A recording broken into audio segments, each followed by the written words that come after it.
Chapter 1000. Xiaoyin finally walked over from afar. She looked at Yang Chendong with a gentle gaze, but when she saw Lei crying, she couldn't help but take the child into her arms. Young master, Lei is still young. She hasn't seen you for so long. I'm afraid she has already forgotten about you. Has she forgotten?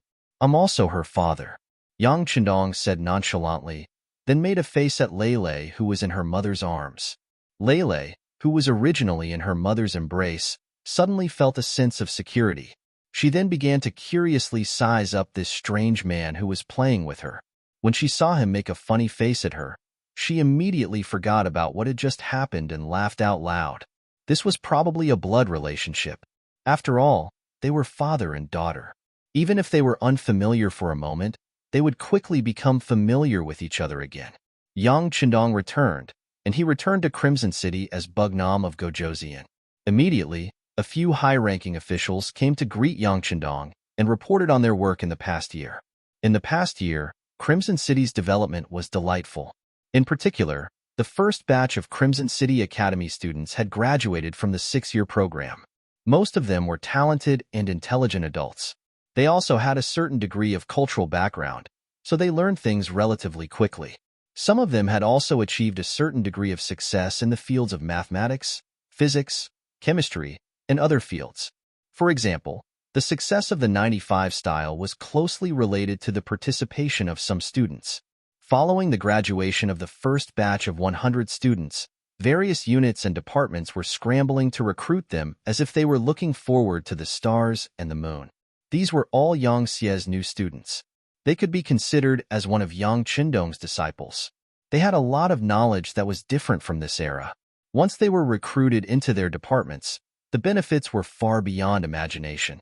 Not only did the first batch of students graduate from the 6-year program, but there were also 600,000 ordinary people who learned some Chinese characters. Most of them had more or less learned some skills, so there was no problem for them to be self-reliant. Most importantly, they were grateful to Yang Chendong because they were the people who were sold to Yang Xie by the Southern Ming Empire. Back then, they were all skinny, not much different from people who were about to die. But now, their faces were rosy and they had skills. They were existences that could be moved to different places at any time and be used as a main force. In the eyes of many people, the expansion of Yang faction's forces was already very fast, but in fact, it could be even faster. The main reason was that Yang Chendong's forces were occupying land and cities, but they couldn't win the hearts of the people. This kind of occupation was meaningless, so Yang Chendong slowed down. Now that he had 600,000 loyal Han citizens, it was enough for him to conquer a large area. Good news came one after another. The many years of hard work in Crimson City were finally paying off. It also meant that Yang Xie's forces could reach a new level in the future. After returning to Crimson City, other than meeting all kinds of people and going to the various factories and units to give his opinions, Yang Chendong spent most of his time in the palace playing with his daughter Lei and working hard at night. There was no other way. Yang Chendong's love for Lei exceeded everyone else's love. Every night, as long as he had time, he would personally coax his daughter to sleep and patiently tell her stories before going to accompany the other madams. This made the madams who originally thought that he did not like children understand that it was not that their husband did not like children, but that he did not have any of his own. Since their husband liked children so much, what were they waiting for? Making use of the time that Yang Chendong spent in Crimson City to celebrate the new year, he was exhausted every night. Fortunately, he never stopped exercising, so his body could still take it. In the blink of an eye, year 1456 arrived. The new year was naturally celebrated in Crimson City's palace. This was also his first new year after becoming the Southern Martial King, so it was naturally very lively. Compared to the liveliness in Crimson City, Southern Ming King Zhu Huidong's days were getting harder and harder. After a year of bitter fighting, he, who did not have any foundation, was gradually losing. Under the pincer attack of Southern Ming King Zhu Qizhen and Shiping King Mu Bin, he had already lost a quarter of his territory. Even so, his forces were still shrinking. If not for the support of the Miao people, he would not have been able to hold on. But even so, with his defeat, without external help, It was only a matter of time before he lost this war. Southern Ming and Sex Zhu Qizhen had a good new year. When all the food was bought by the five-star army at a fair price, the pressure on him decreased a lot. The soldiers did not need to continue farming and only needed to train and wait for the battlefield. This indirectly increased the strength of the army, allowing them to win against Southern Ming King's army. However, Zhu Qizhen neglected one thing. Although the army did not have to worry about food, what about the commoners? For many commoners, farming was the only thing they could do and knew how to do. But now, the country did not care about farming at all. They did not give any help, but the taxes they collected were not low at all. Other than a few landlords who still had a lot of land, the commoners who only had a few plots of land could not survive. In order to survive, they had no choice but to look for other ways to survive. The five-star army shelter near Langshan became a place where many people went to. The Langshan shelter was specially built by Yang Chendong to take in the Han people who had no home to return to and had nowhere to live. There was enough food and carriages there. As long as the Han people escaped there, they would be able to eat their fill and wear warm clothes.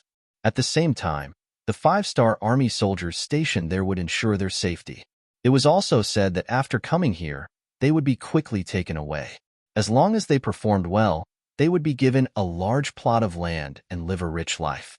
As more and more Han people appeared in Crimson City and even secretly entered the southern Ming Kingdom, their influence grew. In just a year, the number of citizens in the southern Ming Kingdom had decreased by more than 1 million. However, because the southern Ming Kingdom had tens of millions of people, and most of the people who escaped were the lowest class people who had nowhere to go, it did not attract much attention. Increase our efforts and send people to send large amounts of food to the shelter. In short, as long as there is still a breath left, we must save all the Han people and give them a new life. In the Crimson City Lord's mansion, Yang Chendong and Yu Qian sat opposite each other. When they talked about the southern Ming Kingdom, King Nanwu spoke with an unquestionable tone.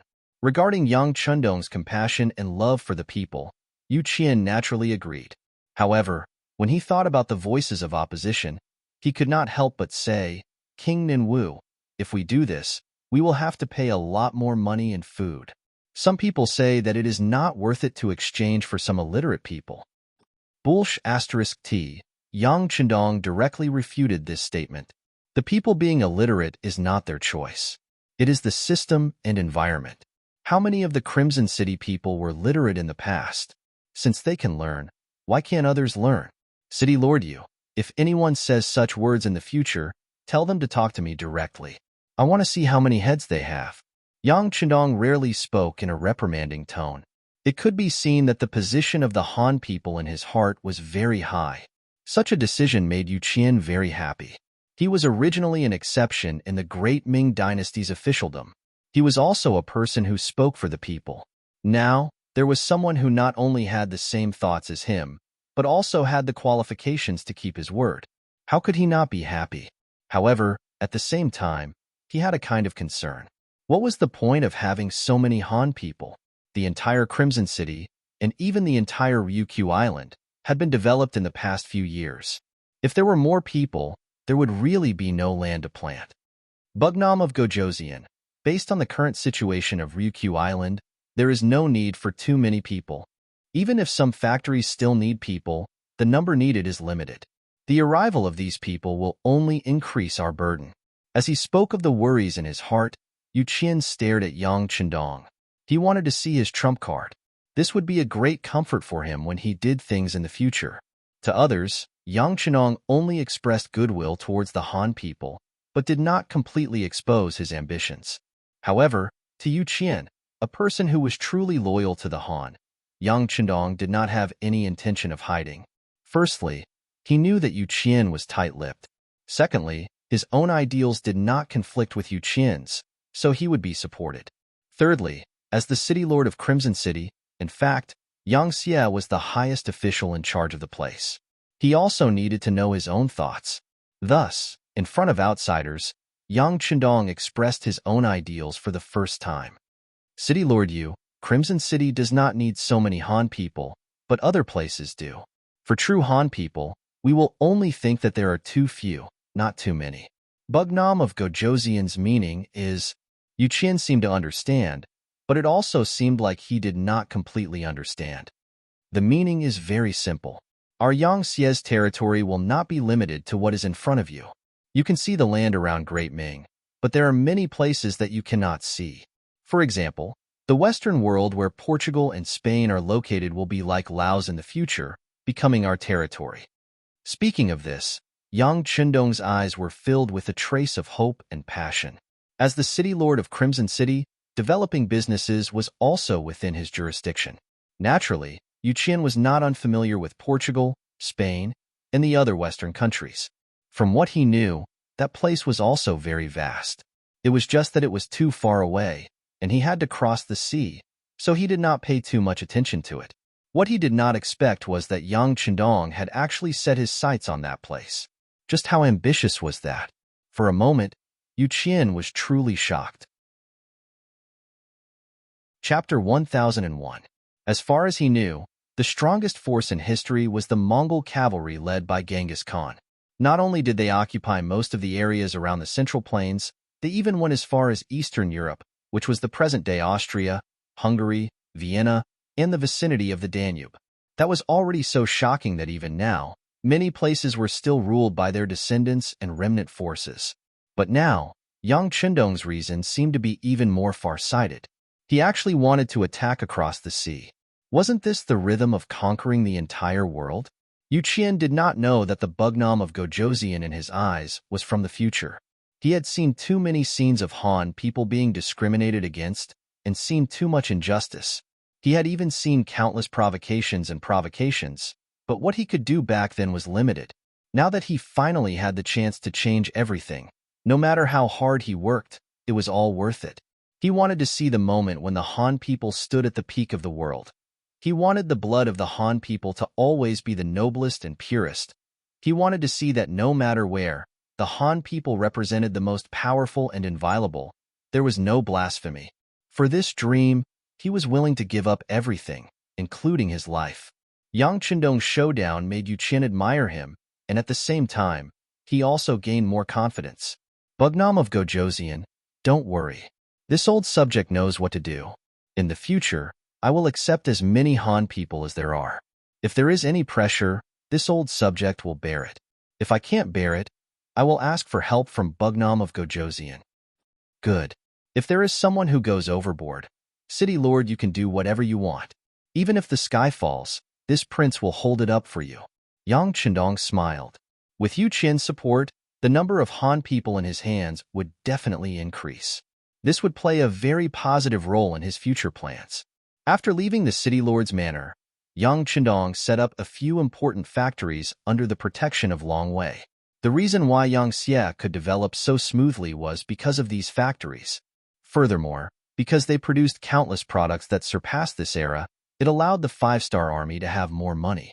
With a sufficient financial foundation, they could do more things that they wanted to do. Every time he returned to Crimson City, as long as he had time, Yang Chundong would visit these factories to encourage everyone and also to help them solve some problems. He might not understand all the professional things, but after all, he had the experience of the later generations. He was the clearest about which path he should take and which direction he should choose. After Yu Qian and Yang Chundong finished their discussion, he waved his brush and took out 1,000,000 taels of silver from the treasury to invest in the Langshan shelter at the border of southern Ming and southern Ming. It must be said that in these past few years, there were many different types of products in Crimson City, and they were all extremely novel. The moment they left the island, they would become popular goods and brought about great profits.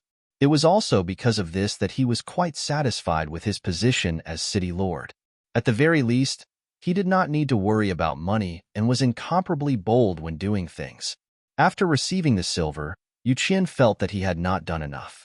Thus, he got someone to arrange for him to go to the Han people's preparation camp to take a look. He wanted to understand the situation there and solve the practical problems while also encouraging the Han people. Following Yang Chundong's words, these people would be scattered all over the world as seeds in the future.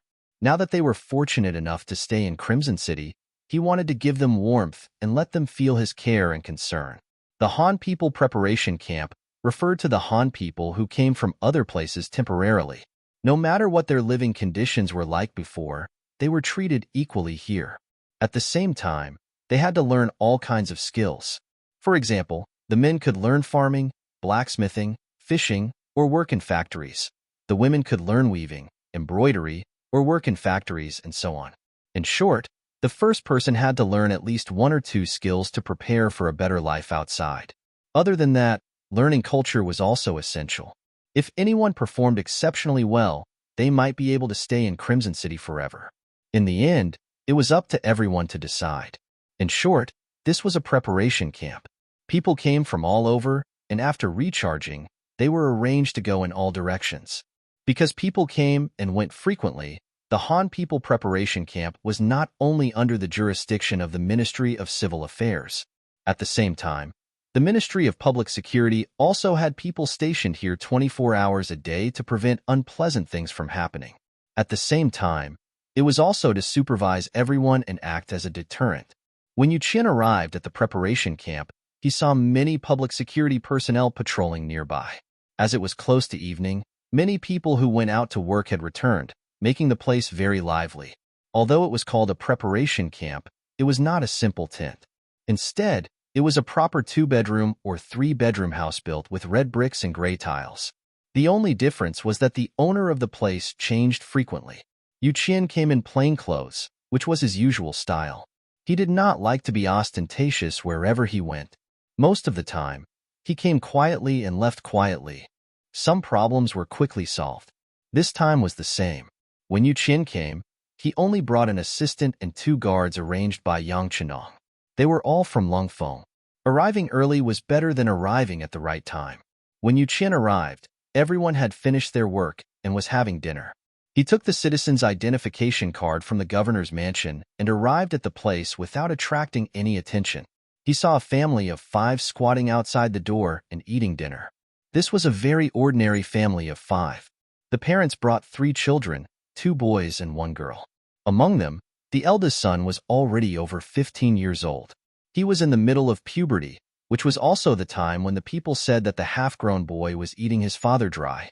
When Yu Qian walked to the door of the courtyard, he saw the 15-year-old boy eating all the rice in his bowl. He then turned to the older woman and said, "Mom, I'm still hungry. I still want to eat." "Okay, I can't finish it. Here, take it." As a mother, she would always dote on her son. The middle-aged woman with a benevolent expression placed her leftover bowl of rice in front of her son, causing the young man to chuckle foolishly. This scene represented the harmony and happiness of a family. It was unknown how many people would feel after seeing it, but in Yu Qian's eyes, he frowned slightly. His intuition told him that there was something more to it. He noticed his father shaking his head gently.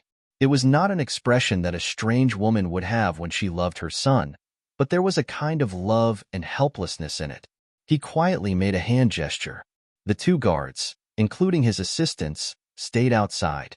He walked into the courtyard with a smile on his face. Then, he took out a box of Dahai cigarettes from his pocket and walked toward the middle-aged man who had just put down his bowl and chopsticks. The sudden arrival of a stranger in the courtyard naturally attracted the attention of the family of 5. When they saw that the newcomer was in his 50s and had an amiable expression on his face, the head of the family immediately stood up and rubbed his hands on his pants with a silly smile on his face. Then, he carefully reached out his hand to receive the cigarette. He placed it next to his nose and took a light sniff before saying, "Brother, this is the cigarette that people talk about, right? You know about this?" Yu Qian asked with a smile on his face. "Yes, I know. When I was learning in the factory, I saw someone smoke it. Hee, I've only been here for a short time, so I haven't tried it yet." The middle-aged man replied with a sincere smile. "That's right, then try it." Yu Qian still had a smile on his face. He took out a box of Yang family's matches from Crimson City and lit the cigarette for the middle-aged man. Perhaps because it was his first time smoking, the middle-aged man inhaled a little too quickly and choked. Then, he revealed an embarrassed smile. With the cigarette as a bridge of communication, the middle-aged man, who was not good with words, told Yu Qian what he wanted to know. The middle-aged man was called Cheng Zhu. He was from Guangdong. When the war between the southern Ming and King Naming broke out, due to the increase in land rent, he, who was already living a hard life, heard about the Liangshan shelter from his neighbors. Thinking of the old saying, if you move, you live. If you move, you die. Thus, he and his family fled thousands of li from Guangdong to Liangshan. Then, they either hurried on foot, sat in a carriage, or took a boat to the Han People Preparation Camp in Crimson City. After talking about the Liangshan shelter, Cheng Zhu was filled with emotions. In his words, he had eaten all the food that he had not eaten his entire life. He, who had not been respected his entire life, finally understood the word dignity. He even praised how well he had been taken care of along the way. It was the kind of treatment that he had never experienced before. Even when he was young, his parents had taken care of him like this. When Yu Qian heard this, he nodded in satisfaction from time to time. Occasionally, he would add a few words. When he saw that the other party seemed to have finished speaking, he chuckled and said, "Brother Cheng, it seems like you're very satisfied with your current life?" Satisfied, very satisfied. Cheng Zhu chuckled and nodded, but his wife suddenly nudged him with her elbow. He immediately rolled his eyes, as if warning her about something. This little trick naturally did not escape Yu Qian's eyes. He immediately smiled. What's wrong? Could it be that Brother Cheng is still hiding something from me? After he finished speaking, he handed over the pack of Dahai cigarettes in his hand. Cheng Zhu's eyes narrowed into slits as he took the pack of cigarettes from Yu Qian. He felt that Yu Qian seemed to respect him a lot. After thinking about it, he also felt that it would be wrong of him to hide something from Yu Qian. He immediately said, "Actually, everything is fine. The only problem is that the food given is not enough. I'm afraid that old brother saw it just now. My eldest son is a little hungry, hee." Chapter 1002. After saying this, Cheng Zhu seemed to feel that he had said too much, so he scratched his head in embarrassment. When Yu Qian heard this, he still had a smile on his face, but he had become a lot more pragmatic. This shouldn't be. I heard that the matriculation camp's requirement is to provide enough food. How can there be a lack of food? Heard? Cheng Zhu looked confused. It's not that I heard, but it's the rule. To be honest, Brother Cheng, I'm actually an investigator. I'm here to see if there's anything you're not satisfied with. I'm here to solve your problems. Just like the lack of food, we'll solve it. Yu Qian knew that he had to give him some solid information, so he spoke as if he was an officer. That's what I said. Brother, your bearing is different from us commoners. Cheng Zhu had an, as expected, expression. Since he knew the other party's identity, he did not hide it anymore and told him about the lack of food given by the higher-ups. In the end, he added, "Brother, you saw it just now. My son is growing and has a huge appetite. My wife had no choice but to save some food for them. Hee. Then again, being able to eat 7 full meals is already very satisfying. This is something I didn't even dare to think about before." When Cheng Zhu said that he was satisfied, he really did not mean to blame him. In the past, he could not even eat 7 full meals. However, the same words had a completely different meaning in Yu Qian's ears. Yang Chendong had just told him that he wanted the Han people to be rich and to be superior. This was also the reason why he kept conquering new territories and snatching more resources. But now, they could not even fill their stomachs. How could they talk about wealth, dignity, and being superior? Yu Qian left. When he left, Cheng Zhu was still thanking him for the half-pack of cigarettes. Other than the loveliness of the commoners, they did not have high expectations. When someone did them a favor, even if it was just a drop of water, they would still thank them for a long time. After leaving the Han matriculation camp, Yu Qian's expression became completely serious. He looked at his assistant and said, "Send someone to check what's going on with the food problem. Remember, it has to be done in secret. Don't let anyone find out." Yu Qian's worries were not unfounded. Although Cheng Zhu's eldest son could eat a lot, which led to the lack of food, he did not think that this was a special case. If it was really as Yang Chendong said, and there was enough food, how could such a problem occur? Only 5 days later, the assistant had investigated the matter thoroughly. The city lord's mansion had elite manpower and many information channels. When they had any requests, the Security Bureau and the CIA could mobilize some of them. The city lord's assistant personally came forward and investigated the matter in just 5 days. Then, the report was placed on Yu Qian's desk. When he finished reading it carefully, he immediately slammed the table and cursed. According to the report, the Han preparatory camp did indeed have a problem of illegally withholding food. However, because the amount was not much, only 20% was deducted per person. In addition, the Han people who had just arrived were more honest. Even if some of them did not have enough to eat, they would not tell others. This problem had never been exposed, and no one questioned it. The report also said that the person in charge of this matter was the Vice Minister of Civil Affairs, Yin Xiu, and the Vice Minister of Public Security, Wanan. They had planted a lot of spies in the camp. Once they found out that someone had come to investigate, they would immediately come up with a plan to deal with it.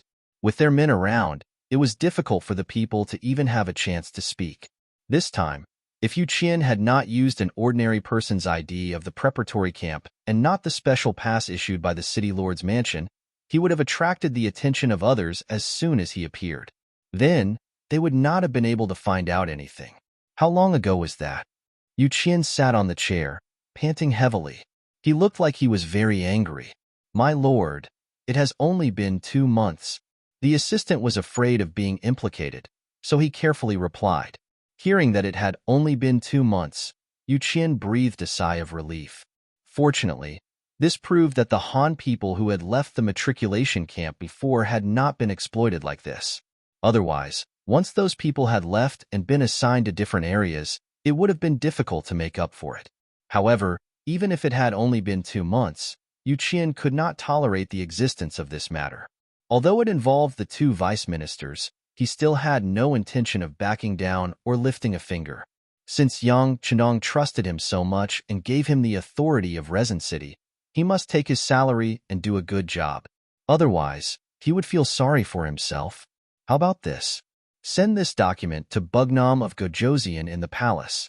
At the same time, report to Bugnam of Gojoseon that I'm going to deal with the 2 vice ministers. Reporting to Bugnam of Gojoseon instead of reporting to Yu Qian for approval meant that Yu Qian had made a decision to deal with the 2 senior cadres properly instead of just reporting the conflict to Bugnam of Gojoseon. Yu Qian was holding back his anger and wanted to properly deal with these 2 vice chiefs. Although these 2 were promoted to their current positions, and he had also raised his hand to agree, this did not prevent him from punishing these people for their crimes. Since there was a problem, he had to deal with it. Only in this way could he clean up the mess. Otherwise, if a cadre made a mistake, he would not be able to intimidate others. He had already decided to denounce the cadre and was even prepared to remove him from his post and investigate him. However, what Yu Qian did not expect was that just 3 days later, there was a sudden movement in the palace. A large number of Long Wei were sent out. They bypassed the Ministry of Supervision, the Ministry of Anti-Corruption, and even arrested Vice Minister Yin Xiu of the Ministry of Civil Affairs and Vice Minister Wanan of the Ministry of Public Security. Not only that, the head of the Ministry of Civil Affairs, Minister Zhou Hua, was also taken away from his office that afternoon. It was said that Minister Zhou was being wronged when he was taken away. When Yu Qian sent people to investigate, they did not find any problems with Zhou Hua. Yu Qian was very satisfied with this person who was recommended by him. However, he did not understand why this person was implicated. Could it be the responsibility of a leader? But if that was the case, why was Minister Long Tainan of the Ministry of Public Security not arrested? Within a day, a minister and 2 vice ministers were taken away from their offices. It was even done by Long Wei. This inevitably caused a lot of discussion among the subordinates. Many of the leaders were anxious and felt that they were in danger. Fortunately, Yang Chendong's actions were always clean and efficient. On the 2nd day of the incident, the Lord of Chisin City, Yu Qian, the Minister of Supervision, Shen Yu, the Minister of Anti-Corruption, Wu Qian, the Minister of Public Security, Long Tainan, and the Vice Minister of Logistics, Yin Qingba, were called to the palace. This was obviously to give an explanation for the arrest of Zhou Hua and the other 2. These high-ranking officials all rushed to the palace nervously. Everyone was extremely nervous. For example, the lord of the city, Yu Qian, was recommended by Minister Zhou Hua. He was guilty of using people inappropriately. Shen Yu and Wu Qian were the 2 leaders in charge of the cadre issue. Naturally, they were guilty of incompetence. Minister Long Tainan was the direct leader of Wanan. But the last one was Yin Qingba. He was only the vice minister of logistics and was only responsible for distributing food. He only had a working relationship with Yin Xiao and the others. Could it be that he also made a mistake? For a moment, everyone looked at Yin Qingba with a strange look. Even he himself was at a loss. He was very sure that he was not involved in this matter. He had no personal relationship with Yin Xiao and the others except for his work relationship. He really couldn't understand why the sixth young master called him here. With his rank, it seemed that it was not enough. No matter what thoughts they had in their hearts, in the end, everyone gathered in a courtyard of the palace. Long Wei's figure was everywhere in the vicinity. It was heavily guarded. In the courtyard, only Yang Chendong was sitting on a chair. Beside him stood the inseparable servant Beta Persei. As soon as everyone came in, they saw that there were only 2 empty chairs beside Yang Chendong. For a moment, everyone was silent. The atmosphere was so tense that they didn't say anything other than calling him the sixth young master. Among everyone, only Yu Qian was still stubbornly calling Yang Chendong Bugnam of Gojoseon. Perhaps this was his insistence. He insisted on using the official title of the Great Ming Dynasty Yang Chendong to show that he still had feelings for the Great Ming Dynasty. Although his heart had long been on Yang Xie's side, he had no intention of changing the title. Yang Chendong also had no intention of correcting this statement.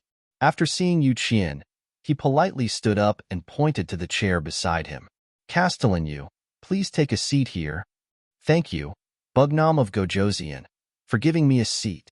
Yu Qian didn't stand on ceremony. He liked to be straightforward. If it was something that belonged to him, he wouldn't refuse. After Yu Qian sat down, Yang Chendong looked at the remaining people. Then, his gaze fell on Yin Qingba. Come, Vice Minister Yin, come and sit down too. He didn't expect Yang Chendong to call out his name. In this environment where he was the lowest in terms of age, seniority, and position, Yin Qingba was a little overwhelmed. He just instinctively shook his head. Beta Persei, who was at the side, had already understood. Seeing that Yin Qingba was still shaking his head, he walked over without saying a word, pulled Yin Qingba over, and pressed him down on the only empty chair. Yin Qingba felt like he was sitting on pins and needles. He tried to get up several times, but Beta Persei's arm was so strong that he couldn't move at all. Until Beta Persei saw that he was still struggling, he whispered in his ear, "The sixth young master asked you to sit, so you sit. This is an order." Hearing the word order, Yin Qingba finally calmed down.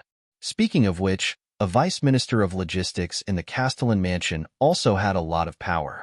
In particular, logistics had always been the place with the most benefits. Because of this, many people begged him. Yin Qingba had also seen some of the world. If it weren't for the fact that the people who came today were too high-ranking, he wouldn't have become so nervous. Chapter 1003. Yu Qian and Yin Qingba sat down, and the scene quickly became quiet. Yang Chendong, who was sitting in the center position, finally spoke. Today, I called everyone here to give you an explanation regarding Yin Xiao and the other 2. At the same time, I also want everyone to give this king an explanation. Finally, they were talking about serious matters. The small courtyard was silent. Under Yang Chendong's signal, Beta Persei behind him took a stack of signed manuscripts and handed them to everyone. You can take a look. This is the testimony of Yin Xiao and Wana. After interrogation, they confessed to embezzling the food from the Han people preparation camp. After investigation, the food that was embezzled from their hands was eventually transferred to the market. A total of 28,000 taels of silver was ultimately split between the 2 of them. When the matter reached this point, everyone in the courtyard took a deep breath. 28,000 taels of silver, split equally between the 2 of them, that meant that each of them would get 14,000 taels of silver. This had already exceeded the maximum limit of 10,000 taels of silver. Needless to say, they would definitely die. Everyone's reaction fell into Yang Chendong's eyes. Even though he knew that these people already knew what he meant, he still said, due to the seriousness of this case, this king has decided to carry out the execution in front of the central square of Crimson City in 3 days. At that time, all the big and small departments in Crimson City must go and watch. If the other officials have nothing important to do, they must also be present. Does anyone have any questions? No? No. Knowing that Yang Chendong wanted to use this matter to intimidate the other officials, everyone nodded in agreement. All right, if everyone has no questions, then we won't waste time on these two vermin. Next, let's talk about the other people and your problems. After investigation, the Minister of Civil Affairs, Zhou Hua, was aware of this matter. Although he adhered to his principles and did not wallow in the mire with Yin Xiu and the others, he clearly knew about it and did not stand up to stop it for the sake of the so-called harmony between colleagues. This is the crime of inaction. This was the first time that everyone had heard about the crime of inaction. For a moment, everyone was puzzled. Yang Chendong quickly gave them an answer. In this prince's opinion, there are only 3 types of officials. The first type is a problematic official. They either abuse their power for personal gain or take bribes. Such an official is called a bad official. The second type is someone who sets an example for others and works diligently. Such a person can be called a good official. But at the same time, there is also the third type, which is a monk ringing the bell every day and muddling through life. Adhering to the idea that things do not concern them, they will not stop or participate in anything wrong. They only want to live a stable life. These are the officials of inaction. When they have a problem, this prince calls it the crime of inaction. Zhou Hua was such a leader. He had noticed some disgraceful actions of his deputy, Yin Xiu, but he didn't stop it. He didn't point it out, and he didn't report it either. He just let the situation continue to develop. What was the difference between such a person and an accomplice? Receiving such a high salary and enjoying the halo of being respected by others, but not doing what he should be doing was also a sin. So this prince has personally chosen 50 mu of good farmland outside Qiqian City for him. In the future, he can obediently go and farm. There is no need to consider other people's feelings. If he grows well, he will have more. If he doesn't grow well, he will have less if he is lazy. This prince feels that this is very suitable for him. A crime of inaction had actually turned a high-ranking official back into a commoner. This kind of punishment couldn't be said to be light. For a moment, Yu Qian and the others' faces were flushed with shame. But at the same time, they had a deeper understanding of Yang Chendong's attitude towards officials. That was, since you were in this position, you had to do the work that this position should do. If you wanted to be lazy, or even want to do nothing to muddle through, it was clearly impossible. Zhou Hua's matter was thus settled. Following that, Yang Chendong criticized Xin Yu, Wu Qian, and Long Tainan. The first two were in charge of the self-discipline of officials, but they didn't notice the corrupt official in front of them. This was a dereliction of duty and negligence. For this, they were fined 2 months of salary. Long Tainan, as the direct leader of Wannan, was also guilty of negligence and was fined 3 months of salary. After making these decisions, Yang Chendong looked at the 3 and asked, "How is it?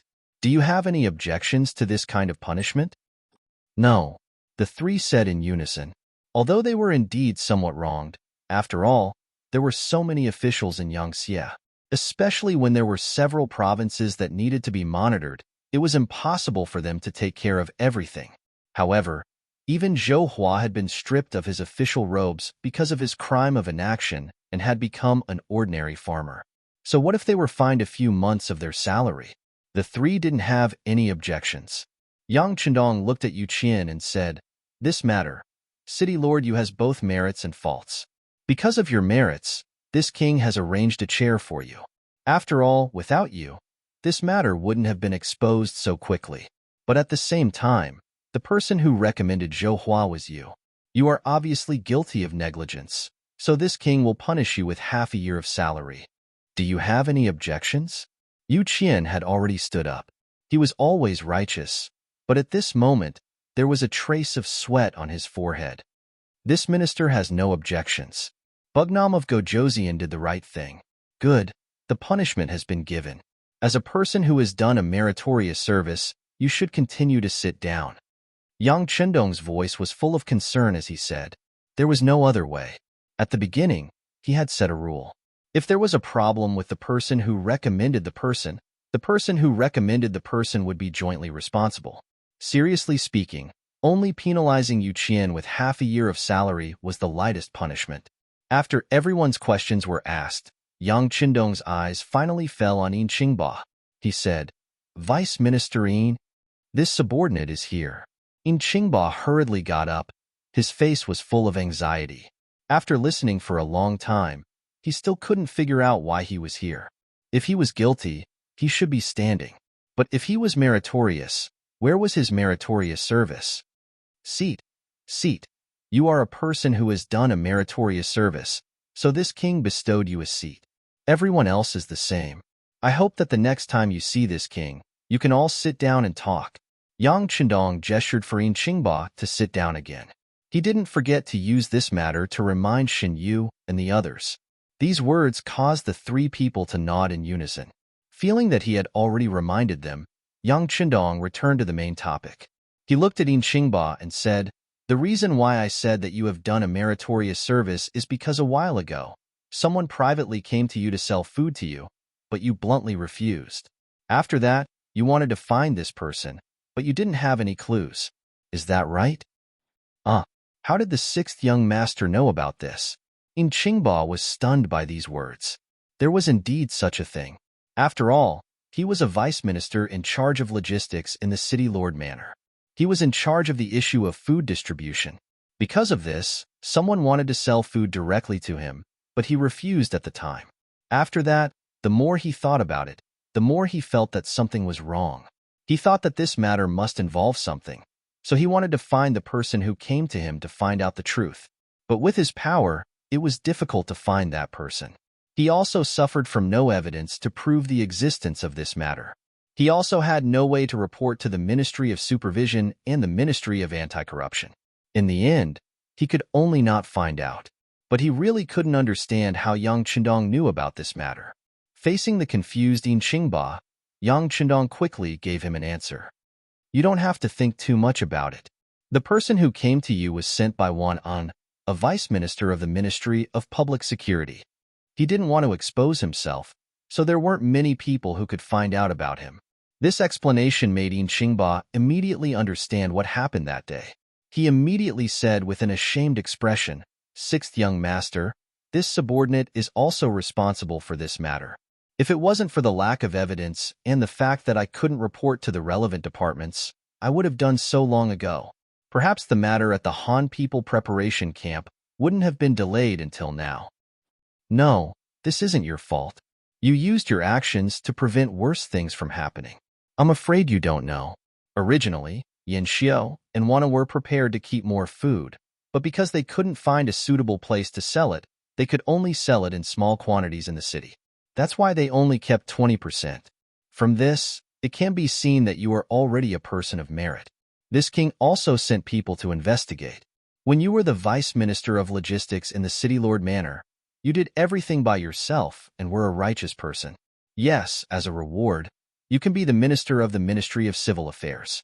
Directly promoting a vice minister of logistics in the city lord manor to a minister was not as simple as being promoted by 3 ranks.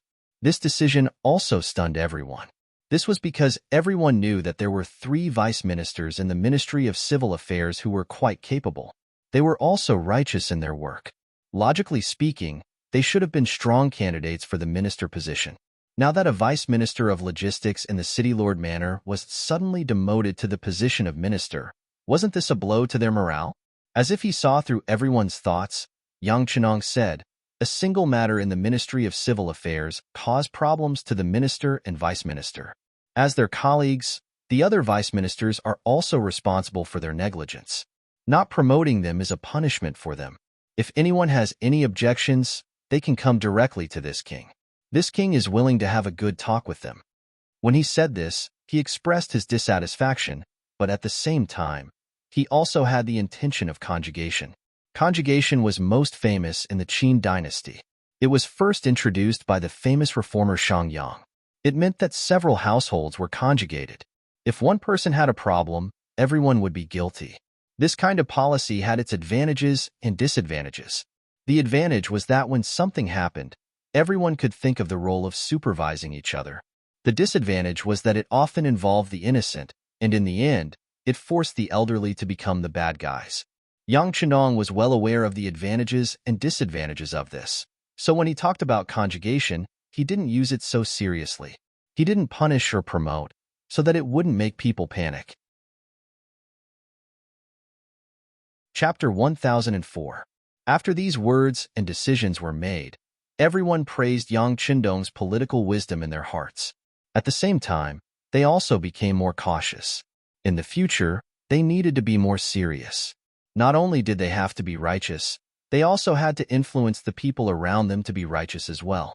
In Qingba, who was called out, felt as if he had been hit in the head by a big pie. At this moment, he was so excited that he didn't know what to say. As usual, he could only tactfully decline and say, "Sixth young master, thank you for your high regard. However, I feel that there are still many things that I need to learn. I'm afraid that I can't do a good job in such an important position as the Minister of Civil Affairs." Yang Qindong smiled in satisfaction at In Qingba's modesty. However, once the appointment was made, it would not be easily changed. Modesty is good, but excessive modesty is not good. The position of minister will be given to you. As long as you have the people in your heart and work seriously and responsibly like the vice minister of logistics in the city lord's mansion, there is nothing that you can't do well. Then this subordinate will listen to the sixth young master. Seeing that he had said what he needed to say, In Qingba's excited heart slowly calmed down and he accepted the task. Haha, all of this is thanks to City Lord Yu. It was you who recommended another talent to us. Yang Qindong smiled and patted Yu Qian's arm. Then, he looked at everyone and said, "This king will not be stingy with what I can give to everyone. However, you should not take the things that you should not take. If anyone takes it, then be prepared to be severely punished. Only when the officials are upright can good policies fall on the heads of the people. As long as the people are satisfied, then we will be able to stand firm and go further. Any official who doesn't take the common people seriously, the common people won't take him seriously, and this prince won't take him seriously either. These words are for all of you here, and I'll have to trouble you to pass it on to your other colleagues." "Yes, we will remember." Yu Qian also stood up and solemnly promised Yang Qindong. "Then, I hope that the next time I see you all, you can sit here instead of standing." Yang Qindong expressed his hope with a simple sentence. In order to have a seat when they meet the sixth young master, the other officials naturally tried their best to perform well. After the incident with Yin Xiu and the 10,000 times came out, everyone once again saw the sixth young master's determination to run a clean government. To be honest, it was a little harsh for the two powerful vice chiefs to be publicly beheaded just because they had embezzled more than 10,000 taels of silver. Even if they want to earn a salary and other benefits, they would be able to earn it in a few years or more. The treatment that Yang Xie gave to the officials was quite good.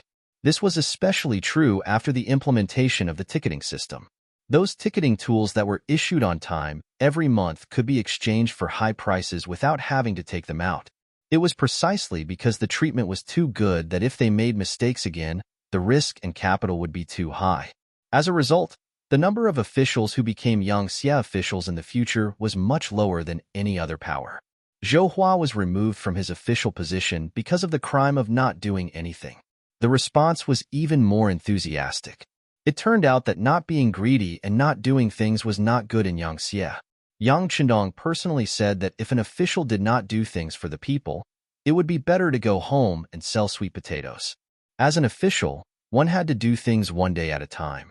If one did not want to offend people and did not do things, then one might as well not do anything and just go home and be a farmer. In Qingba went from being the vice chief of logistics in the city lord's mansion to being the chief of a department.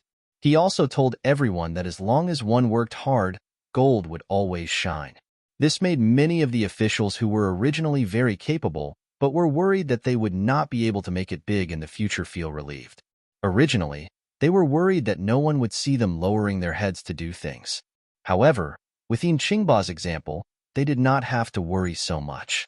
They also did not have to put an effort to make their superiors happy and speak up for themselves.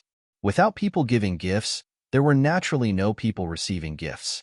In an instant, the environment in the bureaucracy became much better. This made the people from the Ministry of Supervision and the Ministry of Anti-Corruption a lot less to do.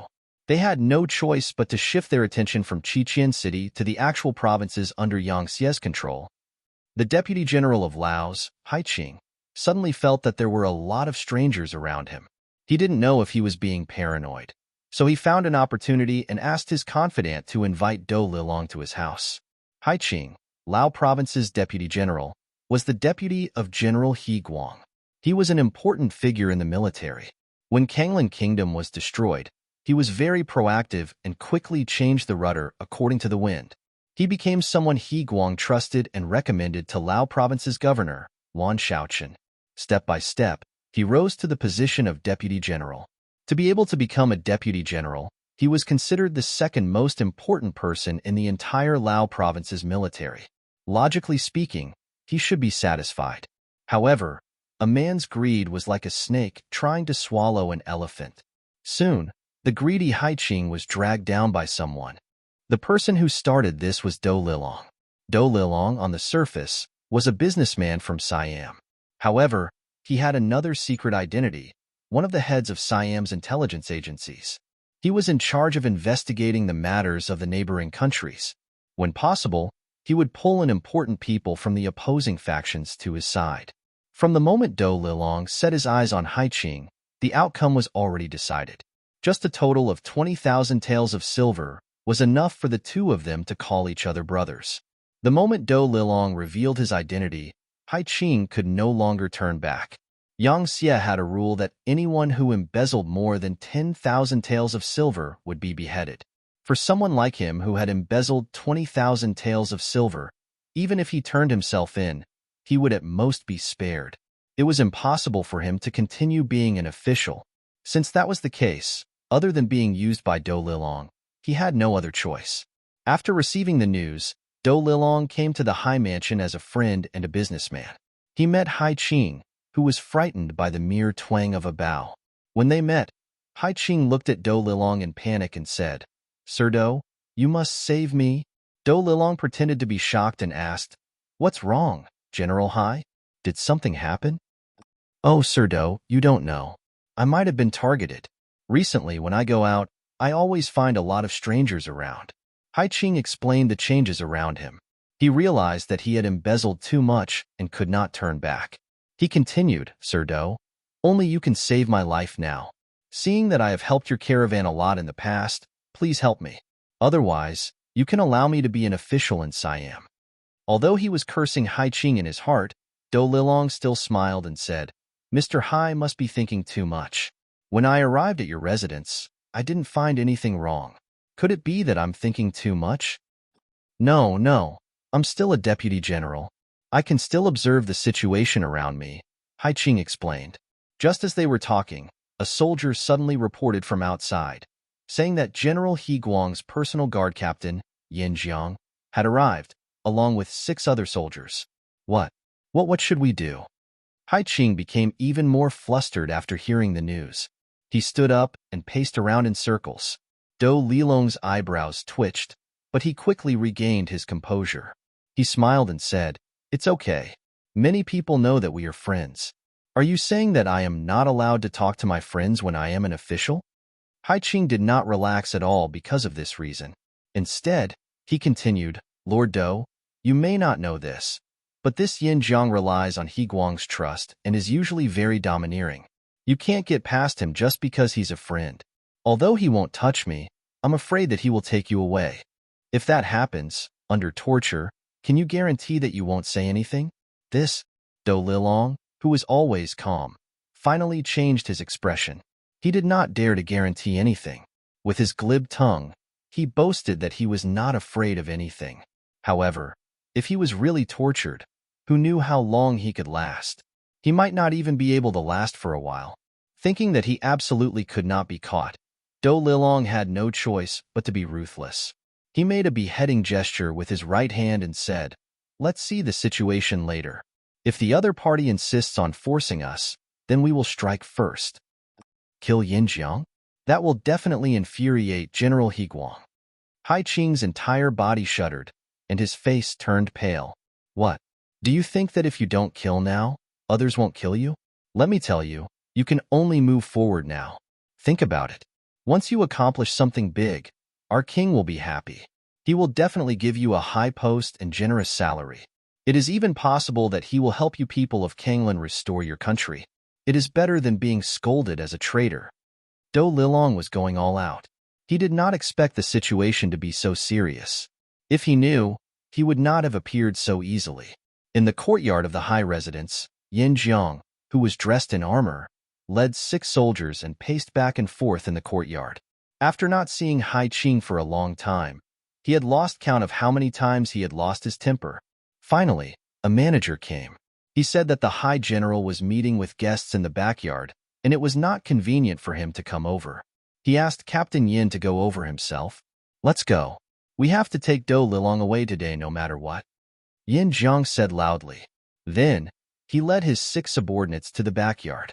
Not long after they walked to the backyard, the door to the front yard was completely closed from the inside. In the living room of the backyard, Hai Qing and Do Lilong were sitting at a table with food and drinks.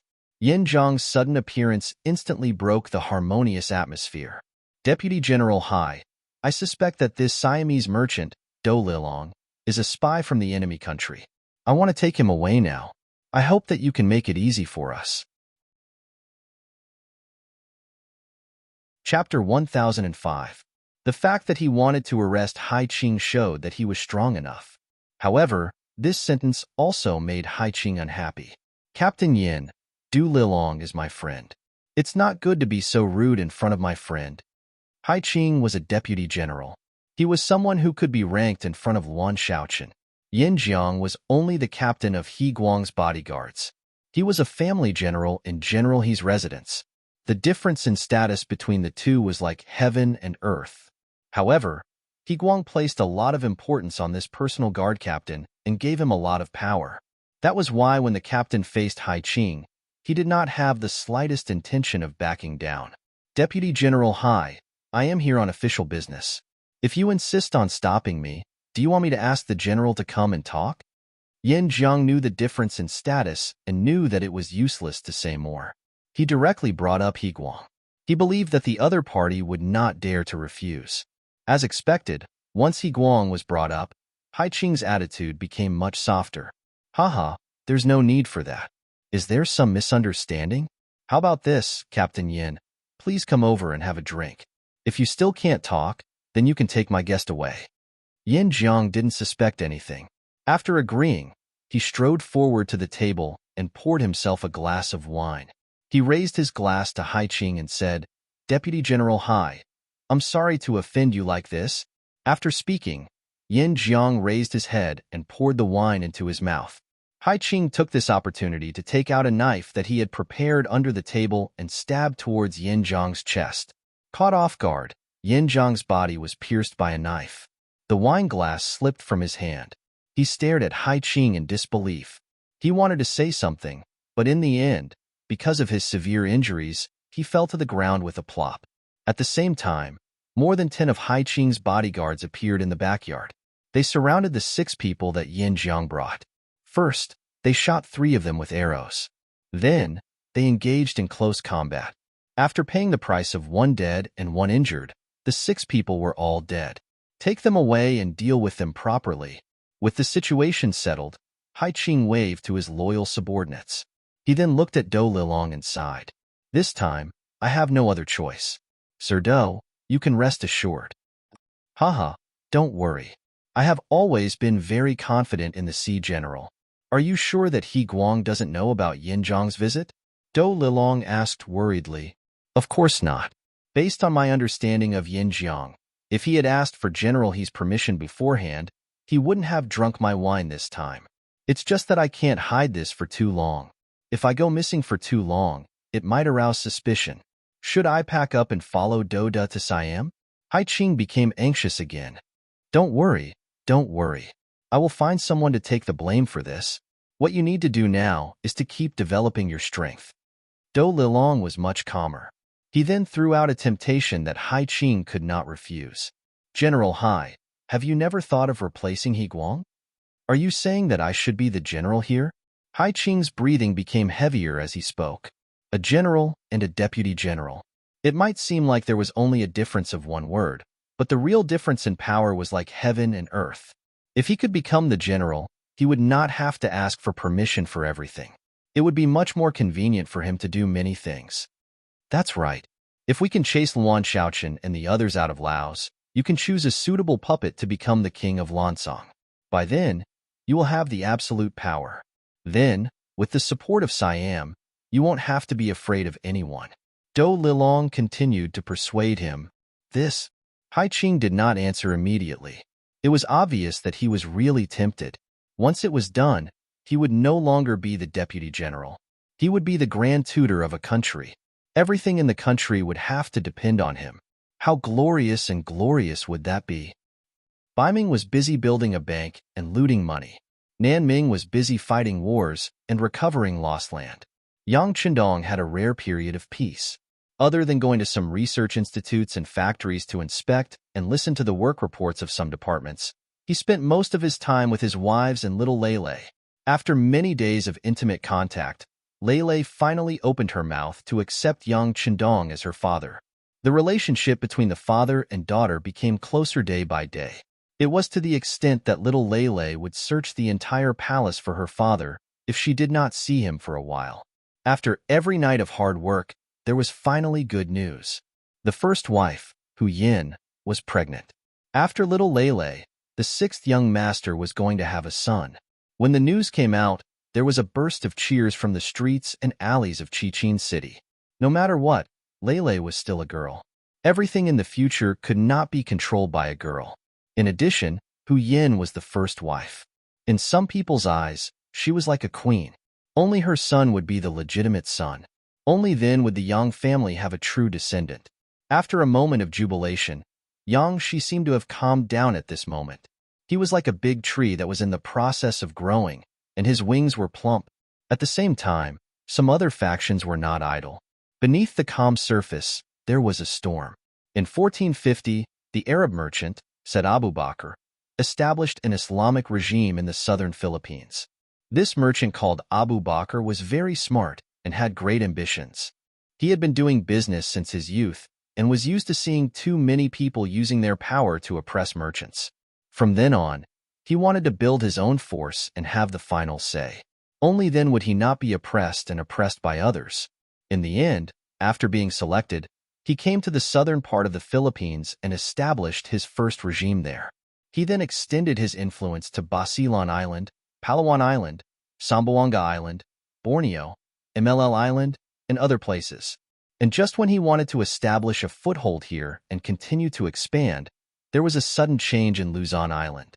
The five-star army occupied this place and disrupted his plans. After all, Abu Bakr was a merchant. The most important thing was profit. He knew the importance of taking the initiative. Since the five-star army had occupied Luzon Island, it was impossible for him to expel people. The only thing he could do was to continue expanding his territory. Beginning in the second month of 1456, he successively sent troops to capture the eastern island of Caitanias, the western island of Mindoro, as well as the central island of Langban and Titsao. By the end of the fourth month, the whole Philippine archipelago, with the exception of Luzon and the nearer island of Polillo, was under a Bubert's control. When Yang Xia occupied Luzon Island, the main purpose was to protect the south side of Ryukyu Island and control the sea between the two islands. He did not intend to occupy all the islands. This allowed Abu Bakr to succeed time and time again.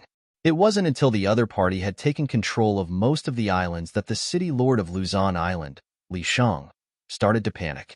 Feeling the threat and danger, he immediately sent a telegram to the city lord's residence in Red Nest City to ask for further instructions. During this period, the inflated Abu Bakr was not satisfied with the status quo. He first changed the name of Sulu, a name that appeared in China's history books long ago, to Daif and declared himself the king of Daif. Then, he sent out his capable General Duterte to attack Polillo Island. This was more of a test. He wanted to see what kind of reaction the five-star army would have if they were already at their doorstep. Polillo Island was an island in the northeast of the Philippines. It covered an area of 600 square kilometers. It was mainly rugged hills. The highest point on the island was 350 meters above sea level. Polillo Island did not have a dry season. Most of the rain was concentrated between November and January. This island was not very big and did not attract much attention. Thus, it could stay out of trouble. There were less than 20,000 people on the island, and they mainly relied on fishing for a living. Because of Abu Bakr's greed, the peaceful area finally attracted the flames of war. When General Duterte and his 2,000 soldiers landed on the island, the lives of the people here were shattered, and nearly 20,000 people were turned into slaves in an instant. After Duterte entered the island, he did all kinds of evil. Any beautiful women were taken to the barracks. Not only were they humiliated, but they also asked the people on the island to make them food and drink. If they were not happy or slow, they would be punished with murder. It was extremely cruel. This practice naturally aroused the anger of the Aborigines on the island. Some young men who were proficient in swimming and sailing volunteered to leave the island that they had lived on for many years under the cover of the night. They rowed their boats to the nearby Luzon Island to seek help. The distance between the two islands was very close. Occasionally, there would be some interaction. According to the people on Luzon Island, although the island was occupied by a force called the Five-Star Army, the people there lived as before. Not only were they not affected by the flames of war, their lives were very orderly. It was said that even the quality of life had improved a lot. They could fish, weave and farm and sell food to the Five-Star Army in exchange for remuneration. With an increase in income, the quality of life had improved. Everyone's face was filled with joy. Although General Duterte was extremely cruel and did not treat the people as humans, he was still vigilant. After a few young men rowed away, he discovered them. He immediately sent 200 soldiers to chase after them in 5 fast boats bought by Abu Bakr from the west. Although the speed of this kind of fast ship could not compare to the fast ships built by the 5-star military shipyards, it was still much faster than ordinary ships. It did not take long for them to see the tail of the fleeing ship. Then, shouts sounded from all directions, and the sound of bows and arrows began to be fired. Chapter 1006. Just as the 5 fast boats were about to surround the small boat that had escaped, a boat with a 5-starred red flag sailed over in the night. This was not an official boat, but a fishing boat belonging to the residents of Luzon. The sudden encounter was not part of the plan. The soldiers who were used to riding roughshod over Polillo Island, when they saw the fishing boat, they only hesitated for a moment before making the decision to sink the 2 boats so that the incident would not be known to the world. Originally, after seeing the 5-starred flag, the escaping youngsters thought that they had seen their savior. However, when they saw that the 5-starred ship didn't have any combat power, and the enemy's ship continued to shoot arrows, with no intention of letting them go, they realized that they had implicated the enemy. They repeatedly shouted, announcing their identity and purpose, and at the same time, asking the people on the 5-starred ship to leave immediately and not be implicated. However, it was too late to say anything at this time. Since they chose to attack, of course, they would not let anyone leave. 5 Dafe clippers flew over and kept attacking. One of the clippers was even equipped with cannons. One of the cannons hit the fishing boat of Luzon Island, causing it to shake and crumble. The situation was so dangerous that the crew of the fishing boat began to abandon the boat. Some of the good swimmers took a wooden board and paddled towards the direction of Port Luzon. They had tears in their eyes as they wanted to pass on the news of being attacked by the Dafe kingdom. They clearly remembered that the new governor of Luzon, Li Sheng, had said that as long as they hung the 5-starred red flag, no one in this area would make things difficult for them. Otherwise, they would suffer 10 times, 100 times, or even 1,000 times the retaliation. The 5 Dafe clippers continued to attack. After an hour, the 2 ships that were besieged were sunk one after another. Then, they checked the sea area again and killed more than a dozen crew members who were swimming in the sea. After seeing that there were no survivors, they whistled and left triumphantly. This battle was known as the Sorrow of Luzon in the history of Yangtze. Since Yang Chendong subdued Kaohsiung, until now, in the past 8 years, any boat with the 5-starred red flag had not been attacked for no reason. The Dafe kingdom had set a precedent. People who could walk on the sea all year round. Needless to say, there were always very good swimmers. The first mate of the fishing boat that belonged to Luzon province, Wang Li, belonged to the category of people who were particularly good at swimming. After the boat was hit, he jumped into his hands with a wooden board. Because his swimming speed was very fast, He left the patrol range of the DF country's fast boat and escaped. After that, Wang Li exerted all his strength, and based on his experience, he found a direction in the dark sea. Finally, after 2 days, when he was exhausted, he encountered other ships and was rescued. When he woke up after being fed the hot rice soup, the first thing he said was that there was danger ahead and he wanted to see Governor Li Sheng. Then, he fainted. The fishing boats were all approved by the Luzon provincial government, and there was a connection between them. Someone recognized the chief officer, and the captain immediately gave the order to return to Port Luzon. A day later, Wang Li and the others returned to Luzon Island, and then they were escorted to the provincial government. Governor Li Sheng warmly received them. After knowing what happened, he was very angry. In front of hundreds of fishing boats, he expressed that they would immediately send people to investigate this matter.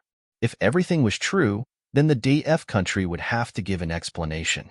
Admitting fault, apologizing, and compensation were all necessary.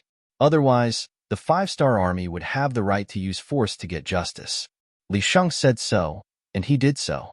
He called the Luzon Island garrison commander Hang He and ordered him to go to the location of the incident.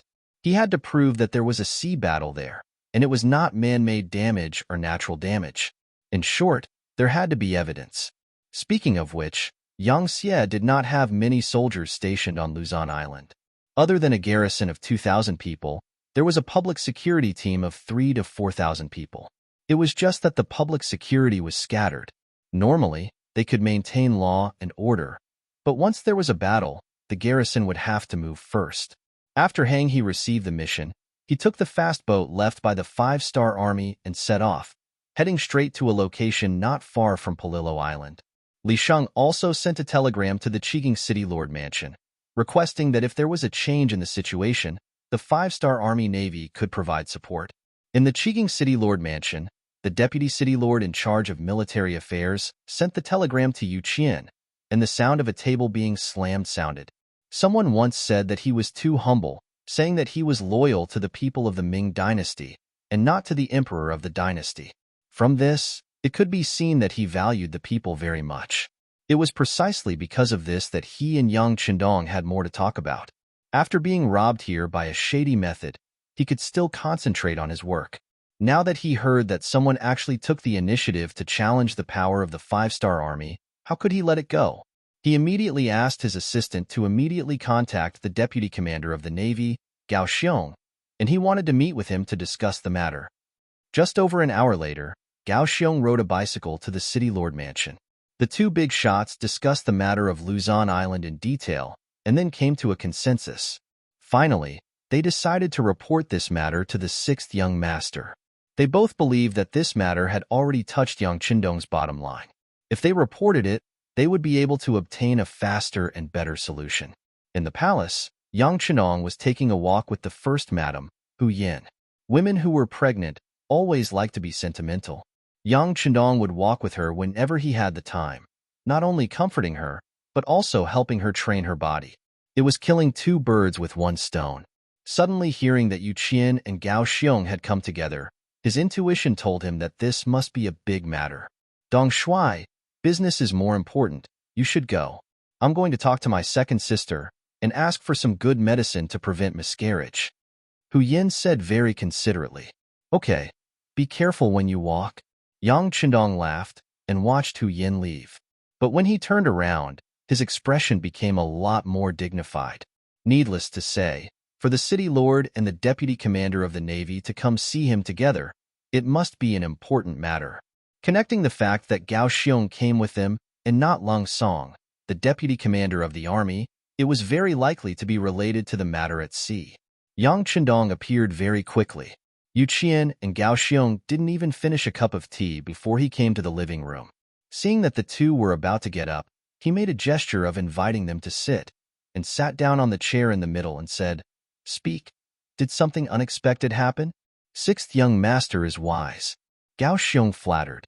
Yu Qian was a lot calmer. He sent the telegram from Mayor Li Sheng, governor, to Yang Qindong and said, Bugnam of Gojoseon. Mayor Li sent a telegram saying that a fishing boat in Luzon City, Yang Xie's name for Luzon Island, was attacked. According to Chief Officer Wang Li, who escaped, It was the fast ships of the recently established Dafei kingdom that attacked. Yang Chendong took the telegram and looked at it carefully, then raised his head. The telegram said that the fishing boat hung a 5-star flag. Could it be that someone dared to attack? Yes, sixth young master. This is what made us angry. They ignored our flag, which is clearly a provocation. Previously, we didn't have many immigrants in our hands, and the distribution of the islands was too loose. We also had the new Second Army established, and North Korea provoked us, so we didn't send troops to attack them. However, this became the reason why they looked down on us. This is too much. I think that we should immediately send troops to Song City to declare our sovereignty. If necessary, we can strengthen the patrols at sea as a deterrent. As the deputy commander of the Navy, Gao Xiong's words represented the will of the entire Navy. Listening to Gao Xiong's report, Yang Chendong's eyes flashed. Is this the Navy's idea, or does the mayor's office have the same idea?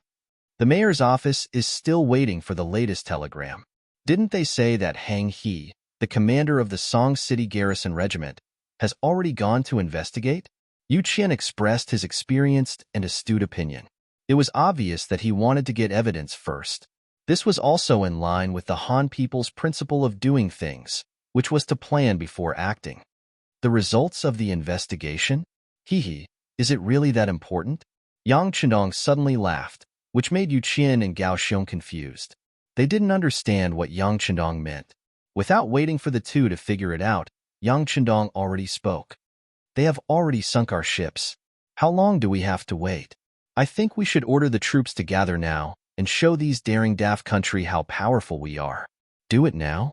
But we don't have enough evidence.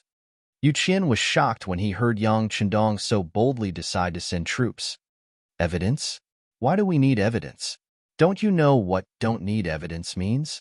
Moreover, it's already a fact that our fishing ships were sunk. The only ones who can do this in those waters are the daft country's army. So what are we waiting for? Yang Chendong sneered.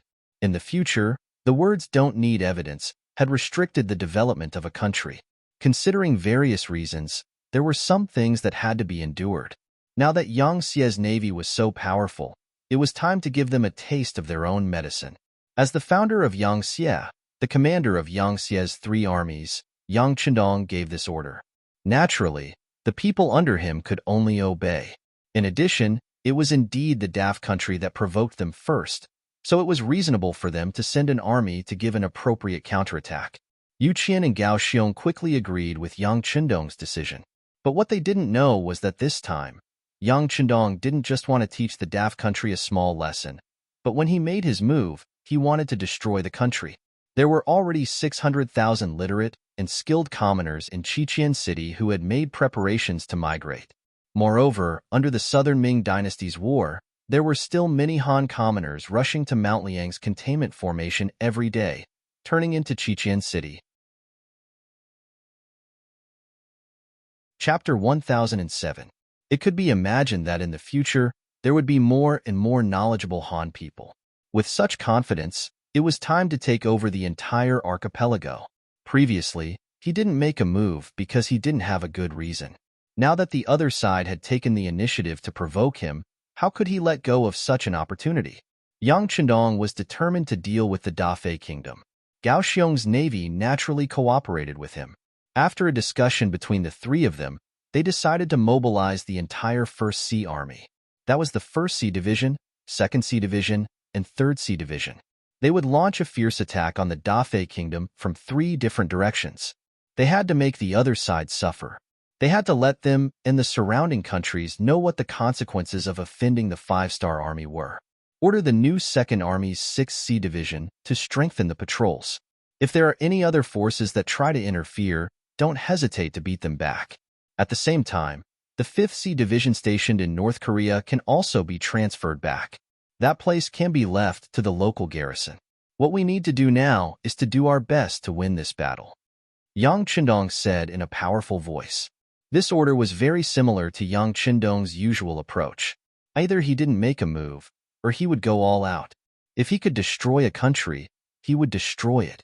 If he couldn't destroy it, he would destroy it. If he couldn't destroy it, he would destroy it. After the order was issued, the war machine started. The Navy quickly began to assemble. All the officers who were visiting their families had to report back to their respective units. At the same time, the city lord's manor was also making various preparations. Under the overall command, the newly developed 100mm mortar shells were quickly delivered to the 1st Sea Division for use. 600,000 Han people voluntarily signed up, and 300,000 people were ready to enter the archipelago at any time. The condition was that as long as they were Han people who entered the archipelago, they would be given a job. For example, they would be given a job in the local government. If they met the conditions, they would be given a job in the public security, hospital, school, industry and commerce, government, tax, and other departments. Not only did the 300,000 Han people have to prepare for migration, the other provinces also had to prepare for the migration of people. Each province had to prepare at least 200,000 people. At the same time, they had to prepare to accept a certain number of indigenous people. This kind of interchangeable population exchange could often solve the problem of the local people huddling together to the greatest extent, allowing them to quickly forget who they were before and better join the Han family. Above the sea, under Ma Li's guidance, Captain Hang he finally found the remnants of the ship that had been hit by the cannon fire. From the surface, one could clearly see that it had been hit by a cannon. With this piece of evidence, the ship quickly turned back and headed straight for the port of Luzon. But just as the ship turned around, dozens of Great F Country ships suddenly appeared around the sea. They were the Great F Country ships led by Duterte. He had long expected that the 5-star army would come to this area to search and inspect, so he had been waiting here. Initially, he wanted to wait for them to get closer, but when he saw that his prey was about to leave, he couldn't hide anymore. He jumped out directly, wanting to leave Hang He and the others here. Is it a Dafei ship? Hang He saw the enemy ships around him, and his eyes flashed with anger. This kind of encirclement exposed their ambitions without a doubt. Unfortunately, the ship he was on was not the fishing ship from before. He was piloting a Level 3 warship left behind by the Navy in Song City. Not only did it have a constant speed, it also had a powerful 100mm mortar that could hit a target more than 10 miles away. At that time, it could be said to be the top artillery. Order the ship to speed up and leave. Order the artillery to reload the shells and adjust the range. If any ship dares to block our way, blow it up. Hang He said loudly. His order also made the crew members excited, and they shouted loudly to make various preparations. Although they were surrounded, the 5-star warship did not intend to surrender. Instead, it sped up, which greatly exceeded Duterte's expectations.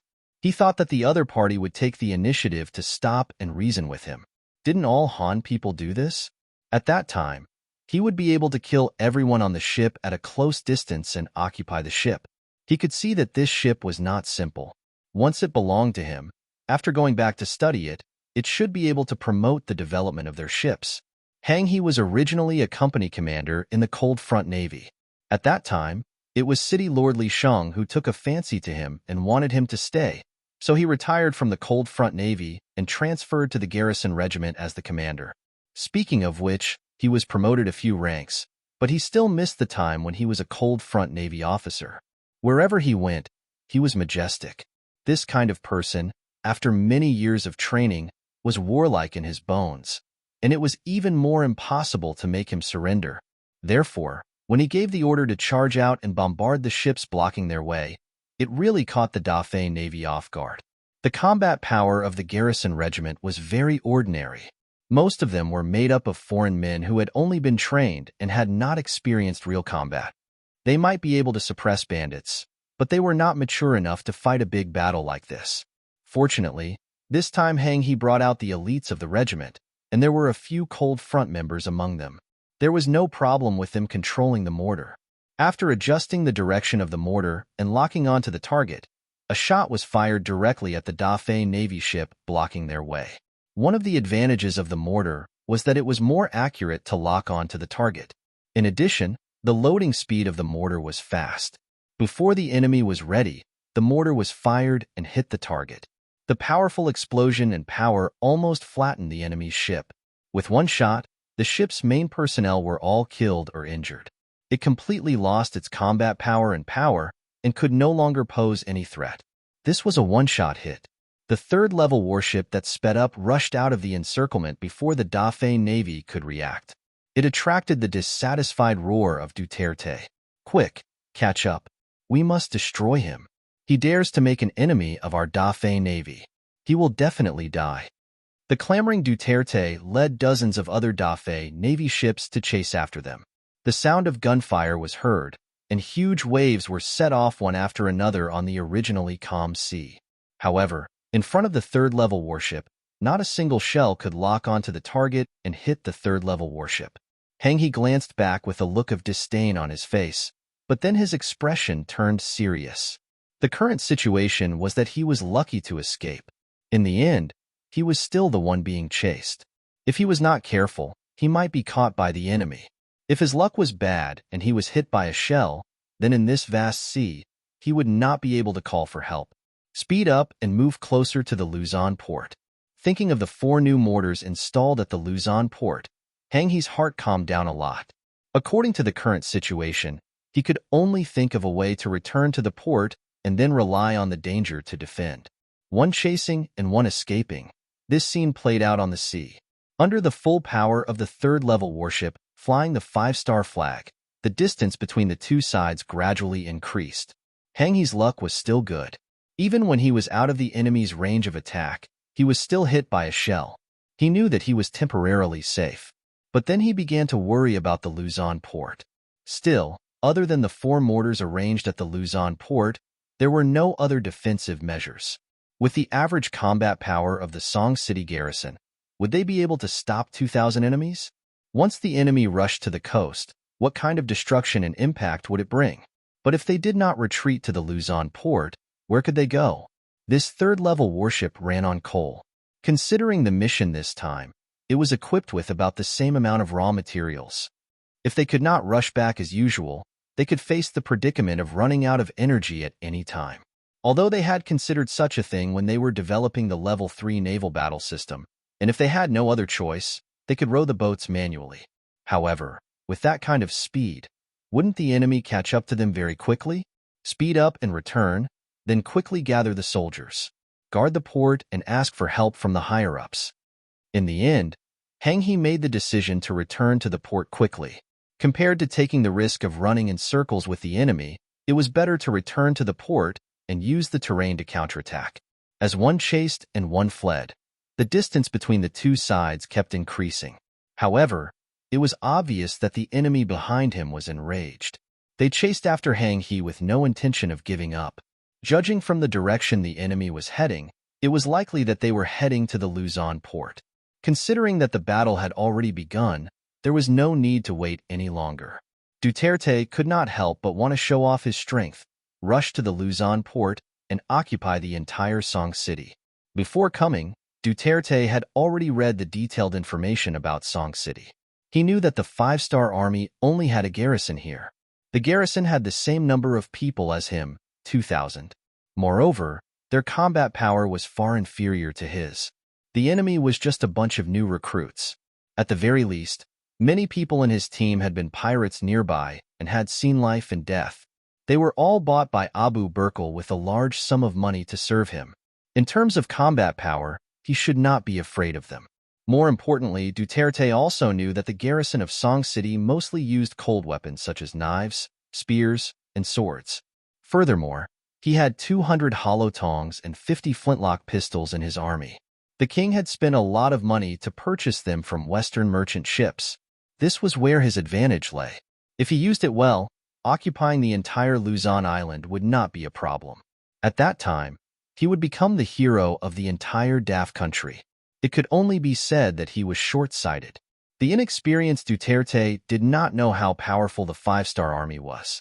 He, who did not live in this sea area before, thought that the 5-star army was just like the natives of the mainland. After firing a few cannons and firing a few shots, the other party would really admit defeat and surrender. Chapter 1008. He couldn't imagine the power of the 5-star army. One chased while the other fled. Nearly a day later, at dawn, Hang He took the lead and returned to Port Luzon. As soon as the warship came to a stop, Before the wooden planks connected to the land were fully lowered, he had already dashed out. While shouting for everyone to evacuate, he ran towards the 4 mortar turrets on the port. Port Luzon, and even the entire Luzon Island, hadn't experienced war for many years. Last time, the 5-star army came, but they didn't encounter any resistance and occupied the entire island. Many people didn't have a better understanding of the cruelty and horror of war. Even though Hang and his comrades were running and shouting, not many people really paid attention to them. There were even some fishermen who continued to walk toward the fishing boats anchored at the port, as though they didn't care about the situation. Just as Hang He and the others ran to the turrets and began to shout for their comrades to raise the shells and adjust the muzzle of the cannons, dozens of warships flying the flag of the Daf country appeared. Duterte, who was mixed in the crowd, shouted and fired his cannons, his face full of excitement. The sound of the cannons roared. About 20 cannons on the dozens of ships were suddenly fired, making earth-shattering sounds. The shells fell on the ships anchored at Port Luzon. In a short time, countless fishing boats were hit. Not long after, the only 3rd-level warship of the Song City garrison was also hit and sank. Cannons were ruthless. They wouldn't let you go just because you were old, women, children, or civilians. Wherever the cannons landed, hundreds and thousands of civilians were covered. Amid the screams, their lives were mercilessly devoured. For a time, the port was in chaos. Cries, shouts, cannons, and gunshots mixed together, forming a scene of hell. Taking advantage of the chaos, the Daf country navy opened a path with cannons and began to approach Port Luzon, preparing to land. Fire! In the turrets on the port, Hang He had already adjusted the firing direction of a mortar. After the first shell was loaded, the counterattack began. The cannons flew in the air and landed on a battleship outside the port, causing an even bigger explosion. At the same time, the other 3 cannons did not separate and began to fire back. They hit the Daf Kingdom's ships that had not yet entered the port, causing waves of cries and cries for help from the soldiers. The counterattack began. For more accurate and powerful mortars suppressed the fierce attack of the Great F country and heavily hit the ships behind the enemy's team. However, for the Great F country soldiers who had already docked their ships and were mixed with many civilians, they felt powerless. If he retracted the cannons, the civilians would be hurt, but if he didn't, the enemy might take the opportunity to charge forward. At this moment, Hang He's eyes were filled with uncertainty and hesitation.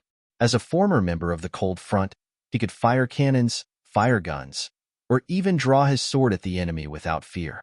However, he really couldn't do anything to the people who had already submitted to him. "Leader, what should we do? The enemy is coming." Seeing that Hang He was in a daze, a platoon commander on the side asked anxiously. After a few seconds, Hang He's voice sounded, "Order the soldiers to prepare their weapons and prepare for battle."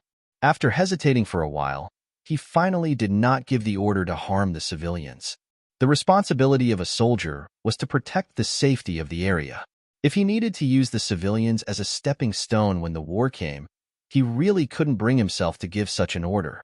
A few of the foreign race company commanders who had joined later were confused when they heard that Hang He had abandoned the cannons and wanted to use people to fight the muskets. However, Hang He's attitude was very firm as he said, "This is an order." Just these 4 words alone already represented a lot of content. No matter how unwilling they were, it was an iron law for soldiers to obey orders. The few company commanders could only shake their heads and walk out of the turrets with resentment on their faces. At the same time, they looked as if they were ready to die. They began to command their soldiers to prepare for defense and counterattack. Most of the time, you couldn't have your cake and eat it too. Hang He understood this principle. He also knew that if he was still serving in the cold front, the officers above would definitely make the same choice as him. Therefore, he did not regret it. He was only afraid that he wouldn't be able to hold on until the main force of the cold front arrived. If the enemy really charged forward and abandoned Luzon port, then he would be condemned for eternity. The moment the cannons were fired, the newly built Luzon city, which was not far from the port, sensed it. As the city lord, Li Sheng immediately called for a telegraph operator and asked him to immediately send a distress signal to the city lord's mansion, the Navy headquarters, and even the sixth young master's radio station. While sending the telegram, Li Sheng made the decision to close all 4 gates of Luzon City. Then, he began to call for some of the reserve militia in the city lord's mansion. He took out the limited weapons in the city lord's mansion's warehouse and asked them to defend the city together with him for the safety of his home.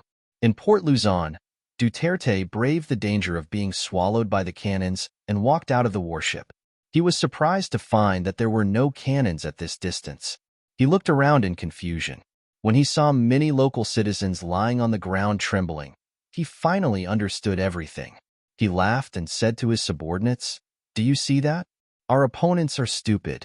For the sake of the safety of these lowly citizens, they didn't dare to open fire and allowed us to board the port. Ha ha ha, this is an act of suicide." "That's right, General. Your chance to make a big contribution has come. As long as there are no cannons, no one will be a match for us with our firearms," the soldiers quickly flattered. "You're right. Let's make a big contribution. Charge." Duterte laughed loudly and began to organize the soldiers who had boarded the port to launch an assault. There was no difference in military strength, and it was a small-scale battle. The advantage of firearms could be put to good use. When Duterte led his troops to charge, Heng He organized his men to counterattack. Every time there was a burst of gunfire, a dozen or so garrison soldiers would fall to the ground covered in blood. They counterattacked 3 times in a row.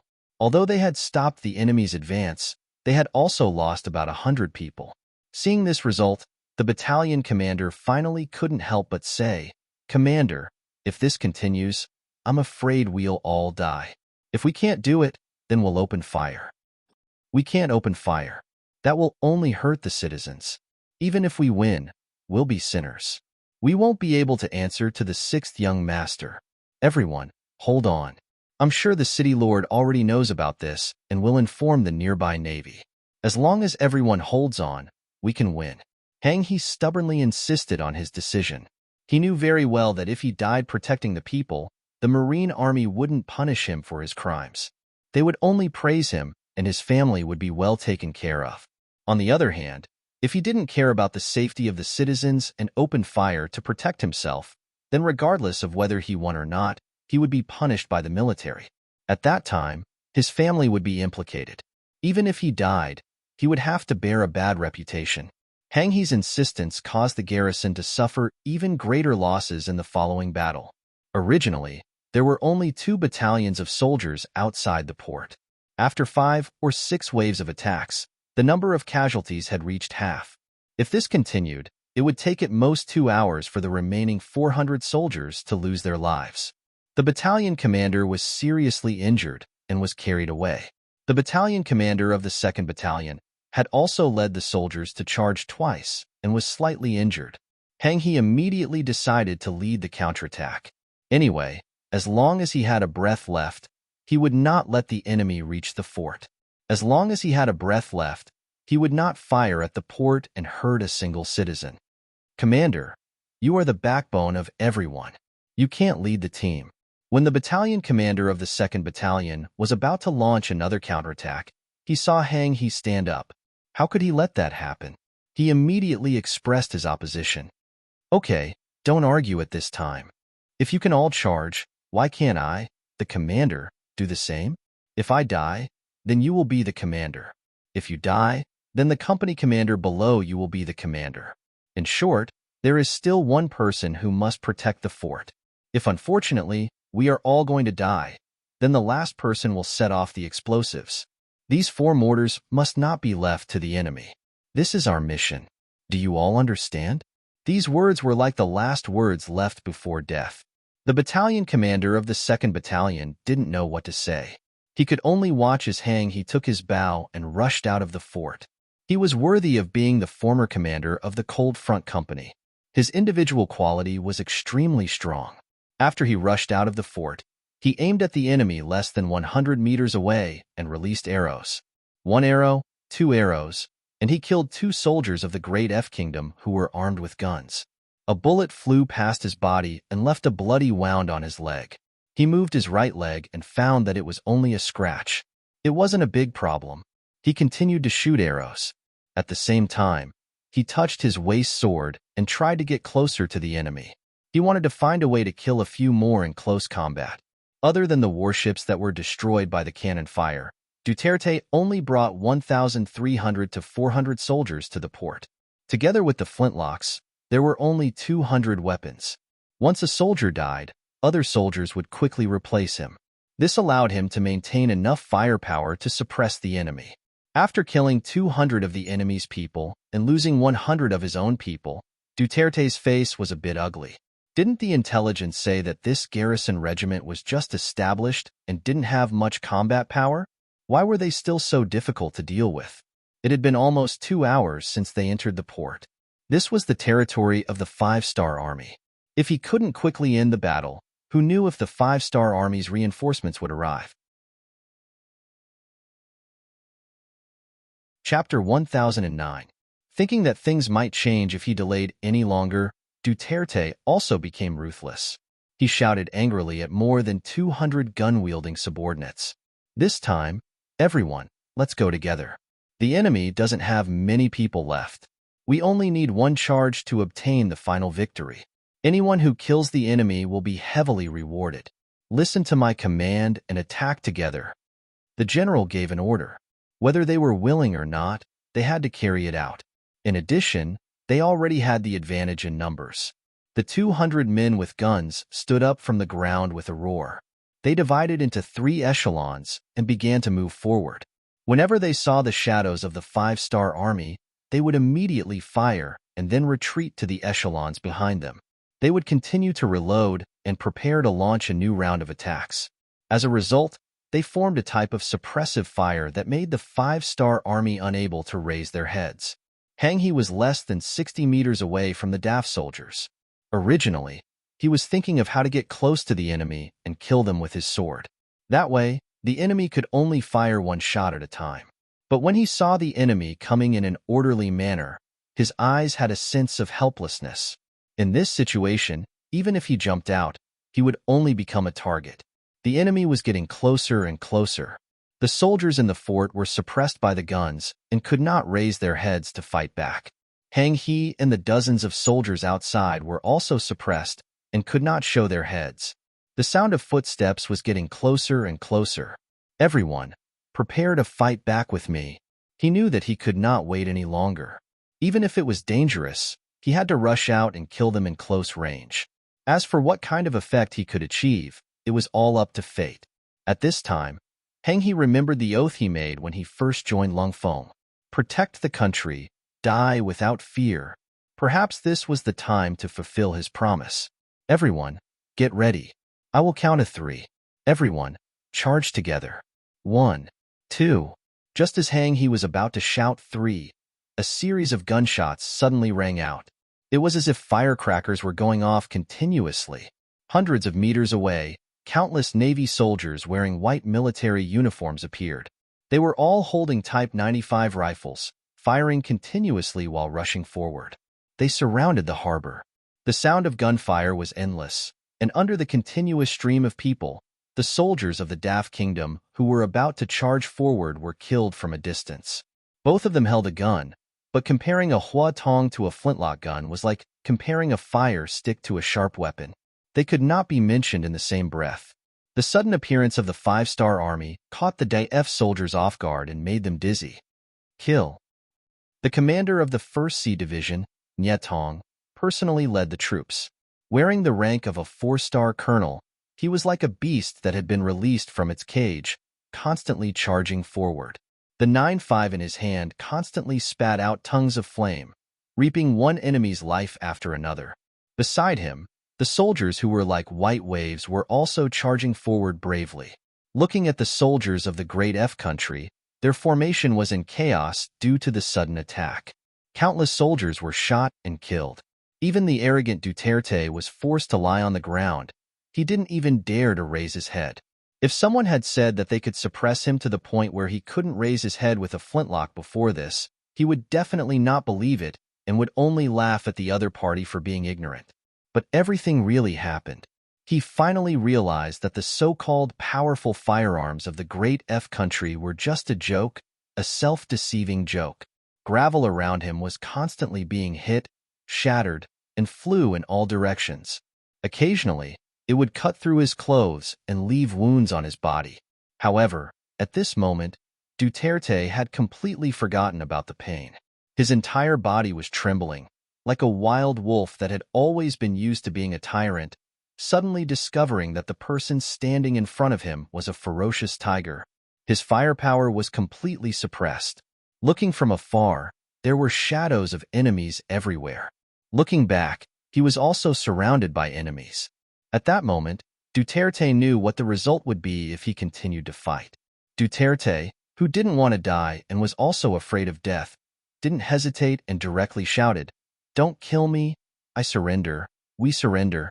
It was the same for the general. It was easy to imagine that when the soldiers below heard this shout, it was as if they had heard the sound of nature. One after another, they shouted to surrender. Then, without waiting for the 5-star army to reply, they threw their spears and spears all over the ground. It was as if they had given up on resisting. This was an army that only knew how to bully people. Facing the unarmed people of Polillo Island and the unarmed fishermen on the fishing boats of Song City, they wantonly displayed their killing intent. Facing the stubborn resistance of the Luzon Island garrison, they pounced on them like hungry wolves, relying on their powerful firearms to display their bloodthirsty side.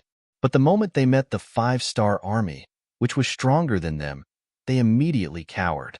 After only one wave of attacks, they immediately chose to surrender. This was how they should behave. Such an army was only fit to bully some commoners who were far inferior to them. If they were faced with a strong army, they would not even be as good as the commoners. Duterte surrendered, and the thousands of soldiers behind him also surrendered. On the port of Luzon, in front of the turrets, a large number of people knelt down. At this moment, they were surrounded by the 5-star Navy. They couldn't do anything other than covering their heads with their hands. Yang Chendong, accompanied by the deputy commander of the Navy, the commander of the 1st Marine Army, Gao Xiong, and others, boarded the port. What he saw was a scene of devastation. He saw the tragic scene of countless people dying under the guns of the great F country soldiers. The commander of the 1st Division, Nye Tong, quickly sent people to understand the results of the battle. He also saw Commander Hang He. At this moment, he saluted Yang Chendong and reported the situation. When he reported the number of casualties, Yang Chendong's face became darker and darker. Reporting to the 6th young master, the above is the specific process and result of this battle. Please tell us everything, 6th young master. After Division Commander Nye finished his report, he saluted again. Then, he handed over his authority and stood to the side. After a while, countless people on the port also rushed over. Some of them were lucky and escaped from the battle. Some heard the gunshots and rushed over to save their families. Looking from a distance, there were about 2,000 to 3,000 people densely packed together. Unlike before, when they saw the garrison troops, they kept a respectful distance from them. At this moment, when they looked at the wounded garrison troops, there was only admiration and admiration in their eyes. Obviously, they could use the 4 cannons built in the port to counterattack and form an overwhelming attack. But in order to protect the lives of the people, in order to not let innocent people be affected, they didn't do so. Instead, they used their own lives to fill in the gaps. They truly did the action of sacrificing their own lives to protect the people. Just based on this, they were worthy of the respect and love of the people. After silently listening to Nye Tong's report, Yang Chendong found himself a high ground and stood on it. His gaze first fell on the surrounding civilians who had rushed over, then he looked at the hundreds of soldiers of the garrison regiment who had very excited expressions. All sorts of feelings welled up in his heart, and an unspeakable thought rapidly formed in his mind. Mencius said, "The people are the most important, the country comes second, and the ruler is the least important." For so many years, this was often just a slogan. How many people actually did it? But today, the Port Luzon garrison soldiers did it. Our 5-star army soldiers did it. Just now, they would rather face the terrifying gunfire of the enemy, face the danger of sacrificing their precious lives at any time, and would rather use their flesh and blood to resist the enemy than hurt a single person. What kind of spirit is this? This is a spirit where blood is thicker than water. Yang Qindong's voice became louder and louder. This is enough to prove that they treat the people as their own family, as their parents, relatives, and best friends. Only in this way would he be willing to sacrifice his own life rather than harm others. Just based on this, they are the most adorable people of this generation. Everyone, am I right? The most adorable people, the most adorable people. At that moment, the thousands of people who were at the forefront shouted like a tide, their momentum soaring to the sky. And such shouts in Yang Qindong's speech also moved Hang He and the others, making them and the people couldn't help but tear up. He gestured for them to stop, and the shouts stopped abruptly. Even the thousands of commoners were now like an organized army, obeying orders and listening to commands. They did very well. Everyone's performance was also very good. Because of this king will now make 3 decisions. First, bury and compensate all the soldiers and people who died in this battle. They were all innocent people who died to fulfill their duty. They were invaded and died for no reason. We must remember them and treat their relatives who are still alive well. We must let the dead close their eyes in peace, and the living can also go into battle with light burdens so that they can live a more exciting life. Long live the Southern Martial King! Long live the Southern Martial King! What responded to Yang Qindong were the shouts of thousands of people and countless soldiers. Clearly, these words were what they were thinking. After making a stop gesture again, Yang Qindong continued, Second, from today onwards, the garrison regiment will be officially promoted to the Song City Garrison Division. The division commander will be Hang He, and there will be 5 regiments under his command, each with 5 battalions, a total of 10,000 people. At the same time, he will be equipped with 5 third-grade warships and 1 fourth-grade warship. Under his command, he will protect the peace of this region. Long live the Southern Martial King! Long live the Southern Martial King! Third, from Luzon Island to Sumatra Island in the southwest, it has always been the Great Ming's territory. The existence of the Great Ming's old port is proof. Now, the Great Ming country is wantonly invading our territory, taking our benefits, killing our people, and stealing our territory. Their actions have angered both men and gods.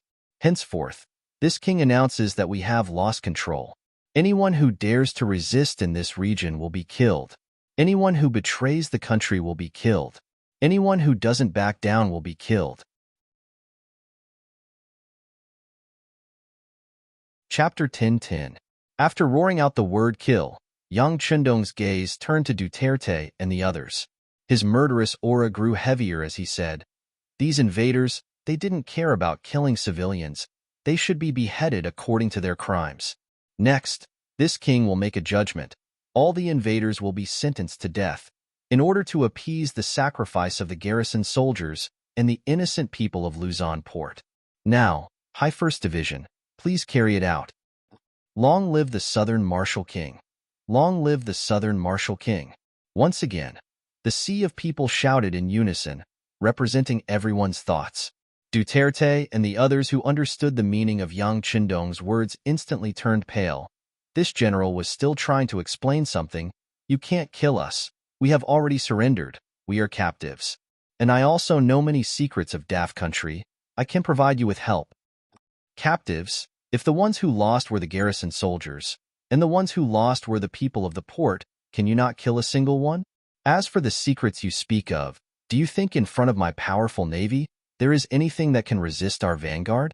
After Yang Qindong asked 2 questions in a row, his voice was cold as he said, There is no need to reason with animals. Execute them.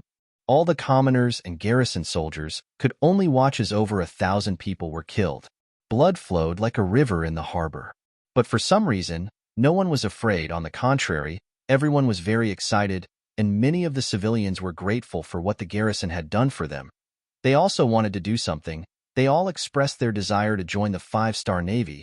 They wanted to use their own hands to avenge their loved ones and friends. Towards the enthusiasm of the civilians, the division commander Nye Tong naturally politely declined. In order to become a qualified member of the Cold Vanguard, one couldn't just rely on a moment of bravery. One had to go through extremely difficult tests and background checks. This was not something that could be done by ordinary citizens. There were also many non-human citizens who could join the Cold Vanguard. And in order to not dampen the morale of the civilians, Nie Tong said according to what Yang Chendong had taught him, "Folks, you have not undergone specific and systematic training. You are temporarily unable to become a qualified Navy soldier. But as long as you are willing to work hard, there will definitely be opportunities in the future. Now, if you really have the heart, you can do some other work. It is also a contribution." "General, what can we do?" the commoners asked in unison. "There are many things that can be said. For example, you can help the army transport supplies, spread the news of what happened here, and let all the people on the island know that the 5-star army is fighting for the people. You can persuade more people to help our army. When we defeat the Great F country's army and reclaim the island, you can immediately rush to the island to maintain the law and order there, guard the property there, prevent the return of invaders, and prevent people from causing trouble in our rear. You can do all of this, and you can even do it. Furthermore, the Southern Marshal King will not let you do all this for free. He will give you a certain amount of reward to express his gratitude. At the same time, it will also strengthen your feelings as the masters." Nie Tong did not know if this would be useful. In his eyes, these people were just civilians. Since they were civilians, what they needed to do was to live their own lives and try not to cause trouble. How many people would do something like helping in a war? Nie Tong's idea was not unreasonable. Since ancient times, when faced with war, most people chose to retreat and escape. The people who truly had the courage to face it, or even rush to participate, were few and far between. But Yang Chendong did not think this way. Once, when he attacked the Phnom Penh dynasty, which was the current Cambodia province, he had borrowed the power of the civilians. When he led the army to fight in the front line, it was the Phnom Penh civilians who constantly followed behind, helping them bury the bodies, transport supplies, and finally, in a month's time, they defeated a large dynasty. After that experience, Yang Chendong liked this method. Next, Yang Chendong wanted to conquer the entire Def country. There were many islands, and if he had to fight and defend one place at a time, he would need to constantly divide his troops. In the end, there was a high possibility that he would not have enough troops. But if he had the help of the civilians, then it would be different. Not only could he save his troops, but he could also borrow the persuasion of the civilians. It was a method of killing two birds with one stone. Commander Nie Tong's words fell into the ears of the civilians. Not long after, it also spread to the ears of many other civilians.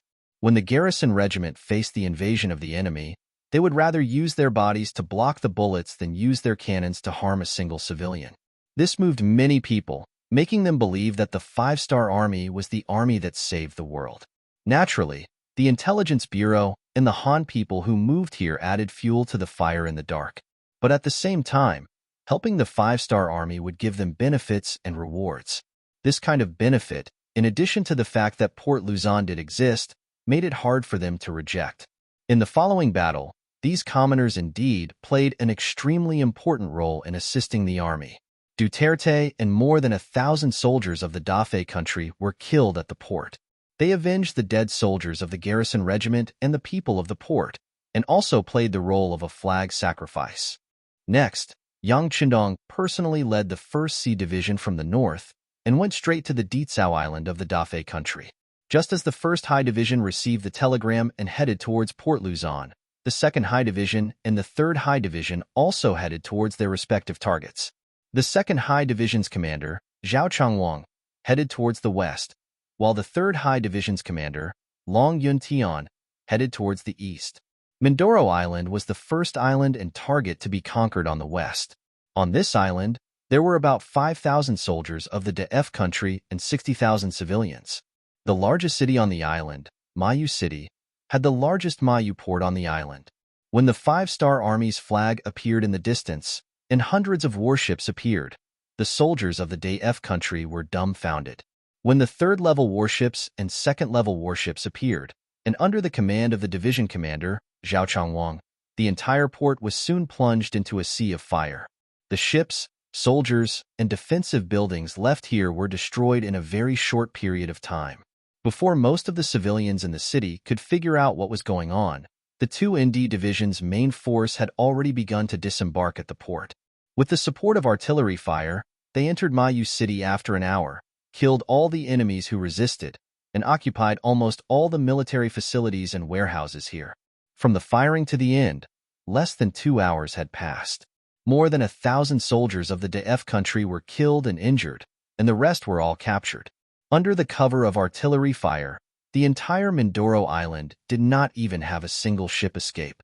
Such a victory was incredible in the eyes of others, but in the eyes of the 5-star Navy, it was so common. If there must be a word to describe it, it was like using a cannon to kill a mosquito. Compared to the well-trained and extremely advanced firearms of the 5-star Navy, dealing with the unprepared soldiers of the DF country, from the beginning to the end, was completely crushing. There was no pride or complacency at all. After occupying this place, the first thing the 2nd Division Commander Zhao Changwang did was not to count the war gains, but to say to the dispatcher next to him, "Immediately report to the 6th Young Master and the Navy headquarters that the war on Mindoro Island is over. Please send someone to take over." In addition, the 2nd Division intends to continue south with the main force. Please give instructions. A small island like Mindoro was naturally unable to satisfy the appetite of Division High and Division High, so it was expected that they would continue to fight. Not only did Division High and Division High act this way, Division 3 Long Yuntian's subordinates also quickly reported to Yang Chendong and the Navy headquarters to continue to fight. Long Yuntian was favored by Yang Chendong and finally became the head of the 3rd Division as he wished. He would do his best to prove that the 6th Young Master did not misjudge him. In his eyes, this battle was the time to perform well, so after receiving the order, he led the 3rd Division commander high straight to Katanduane's island. Due to the distance, the time taken to launch the attack was not as fast as the 2nd Division. However, from the moment they entered the island to the moment they fired the cannons, it only took them 2 hours. This was not because the combat power of the 3rd Division was stronger than that of the 2nd Division. Instead, it was because Catanius Island was too weak, so the speed of their attack was much faster. Yang Chendong, together with the main force of the 1st Division and the Navy headquarters, soon after leaving the port of Luzon Island, they received reports from the 2nd Division and the 3rd Division. The speed of the military progress was smoother than expected. After Yang Chendong read the report, he just casually handed it to the deputy commander of the Navy Gao Xiong and said, "With such strength, they dare to go against the 5-star army. There is no need for this DF country to exist." It was said that the more daring a person was, the more bountiful the land would be. In Yang Chendong's eyes, DF country was not in his eyes. If it was not for the fact that he was not fully prepared, and that the resources in the islands were not that abundant and scattered, this place would not have become his early target.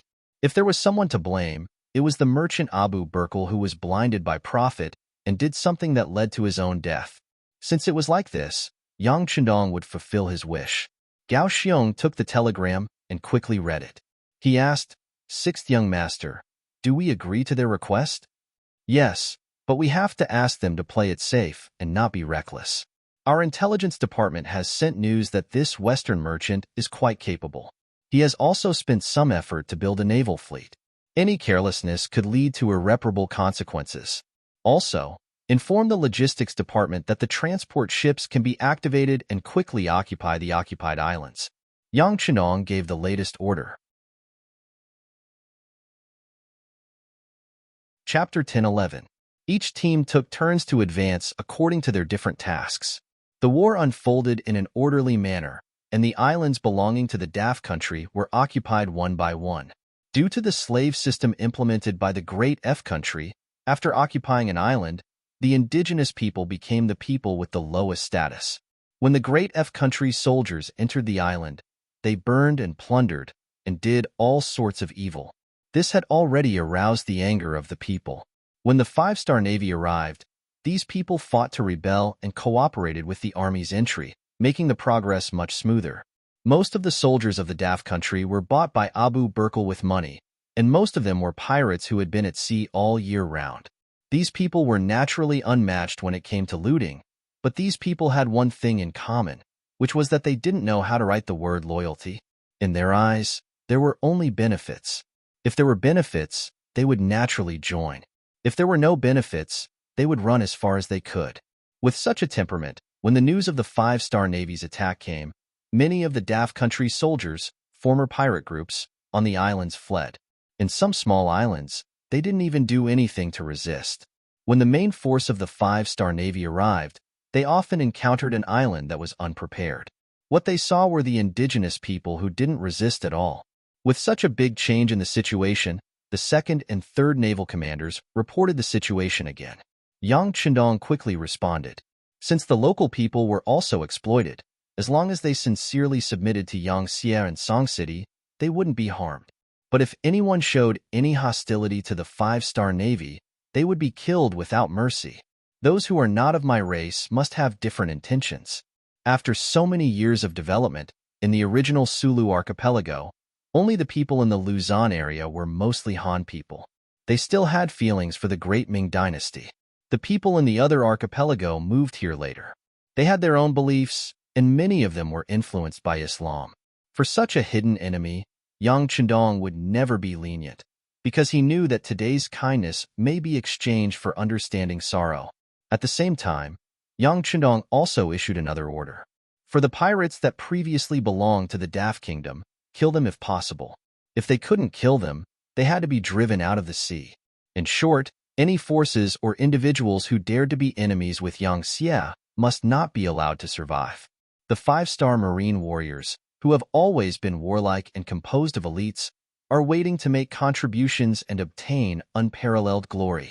In order to achieve this goal, the worst thing was to have no battles to fight. This order coincided with the thoughts in his heart. Naturally, he would not be polite. The warship continued to accelerate. Once it bumped into the Defei Navy or the foreign pirates, it would not be polite. It would shoot out cannonballs. It did not know how many ships were damaged. The color of the sea became a lot redder because of this. The continuous victories of the First Ocean Army naturally caused some people to jump and curse. In Marlag City of MLL Island, the temporary capital of Daf Country, King Abu Burkle was sitting on a throne as he pointed at the officials below and scolded. "What the hell is going on? Didn't you say that our army is composed of elite pirates who have experienced naval battles all year round? Didn't they boast to this king that if the five-star army dares to come, they will definitely destroy them at sea? Why is it that when the real battle starts, they are so weak? Who can give this king an explanation?" As Abu Burkle spoke, his gaze landed on Ferdinand, who stood at the top of the vassals. Ferdinand, who was deeply trusted by King Abu Burkle, was given the position of prime minister. The main job he was responsible for was to deal with the pirates and was in charge of the military. In his bones, Abu Burkle was still a businessman. He valued profit more. Originally, with the help of his family that had been doing business for generations, he had some foundation. Doing business in this archipelago was like a fish in water. He seemed to have a pair of innate wisdom, always able to do things with appropriate things very well. To put it bluntly, he could transport the most common goods from one place to another in a very short period of time and sell them at a high price.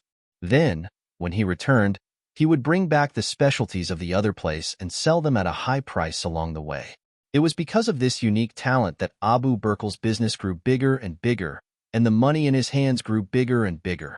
When he had enough money to build a huge army, he met Ferdinand, and the two of them hit it off immediately. Especially when Ferdinand said that he could build a country with financial resources and then use the power of the nation to collect money. Abu Burkle saw a bright path, and thus, Daf Country was born. Who knew that the good times didn't last long? When they just occupied the nearby islands, some of the looted items were still being counted. Before they could be transported out, the five-star army came and gave them a heavy blow. News of islands and cities being looted came one after another. After spending a lot of money and bribing so many pirates to work for him, this was the result. Abu Burkle, who spent the money, was naturally very distressed. At this moment, his gaze toward Ferdinand was naturally full of hostility. Prime Minister Ferdinand, who was stared at like this, felt very wronged. He was only ordered to contact those pirates. In the end, one paid, and the other contributed. It was a cooperative relationship. How could he have the ability to control these pirates? Now that they were facing a more powerful five-star army, they cowered. What did this have to do with him? But when he thought about how Abu Burkle was a vengeful person, if he didn't react, he might be the next unlucky one. Left with no choice, he could only step forward and say, "Your Majesty, The five-star army came prepared, but our army was completely unprepared. Unprepared against unprepared, plus the other party originally planned well. With superior military strength against our inferior military strength, how could we not lose? But as long as we can gather our army and form a similar scale, the situation will definitely be reversed. These pirates are the forces of other sea regions that have been unhindered for many years. They naturally have their own reasons for being able to dominate a region. Oh, Prime Minister, are you saying that the five-star army can be defeated? Abu Burkle asked with interest. Yes, Your Majesty. I just said that before. We weren't prepared. So they took advantage of the loophole and used superior military strength to fight against a small army. But as long as we can gather our army and meet force with force, our chances of winning are still very high, Ferdinand said with a face full of confidence. Good. Since that's the case, I order you to contact them now. Gather them and deal a heavy blow to the five-star army. Can you do it? Abu Burkle saw that there was a new hope, and his face immediately smiled a little more. Yes, but I have a request. If you want these pirates to work for you, you need to give them enough rewards, so? Abu Burkle frowned slightly. Before, in order to invite these pirates to join the Great F country, he spent a lot of money. But at this point, if he didn't continue to pay, these pirates would definitely not listen to him.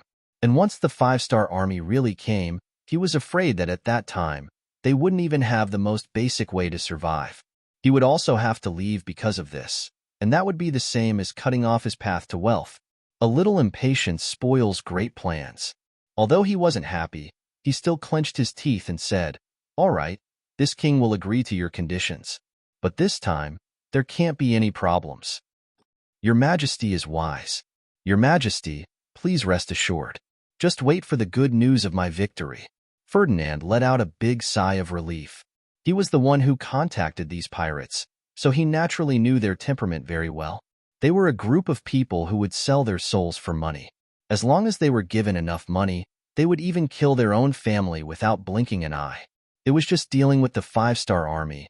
What was so difficult about it? Ferdinand took the large amount of gold and silver given by Abu Burkle and left the capital. The first place he took the fleet to was Palawan Island in the west of the archipelago. Palawan Island was the westernmost island in the Great F country.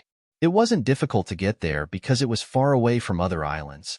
Once it was attacked, it could retreat or advance. It also had another advantage. There was a very powerful pirate group here, Ma Kachung's pirate group. Ma Kachung was originally a pirate giant that sailed around Sumatra. He had close to 1,000 large boats and a crew of more than 60,000 people. Among them, there were 20,000 elites who were good at fighting and desperados. It was a very powerful pirate force. When Ferdinand went to rope him in, he spent a lot of effort. Of course, he also spent a lot of money to invite him to join the Great F country and let him help guard Palawan Island and become the main force supporting the Great F country's western seas. It was precisely because of his understanding of Ma Kachung's abilities that Ferdinand had been the first to seek him out. When he landed on the island and brought with him 10 chests full of gold and silver, totaling up to 500,000 taels of silver, the pirate leader Ma Kachung's face was already beaming like a flower. "Brother Ma, this is our king's sincerity."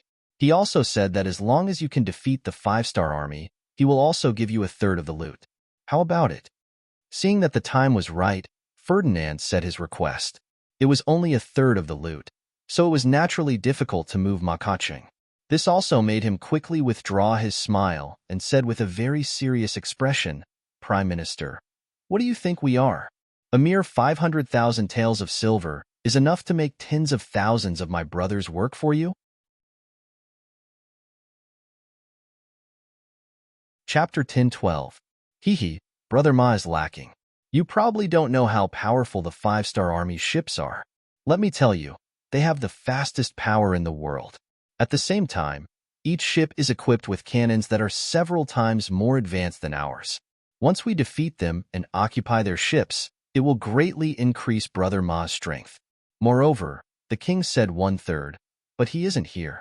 How much 1/3 is there? Isn't it up to the two of us to decide? Oh, hearing that the spoils of war were so generous, Ma Kachung was already tempted. When he heard Ferdinand's words, he smiled again. Then everything will depend on the Prime Minister? No, no. All victory will depend on Brother Ma. This time, the enemy isn't weak. Don't hold back. A smile appeared on Ferdinand's face as well, followed by bursts of laughter. The two of them had reached an agreement just like that. There were no eternal friends, no eternal enemies, only eternal benefits.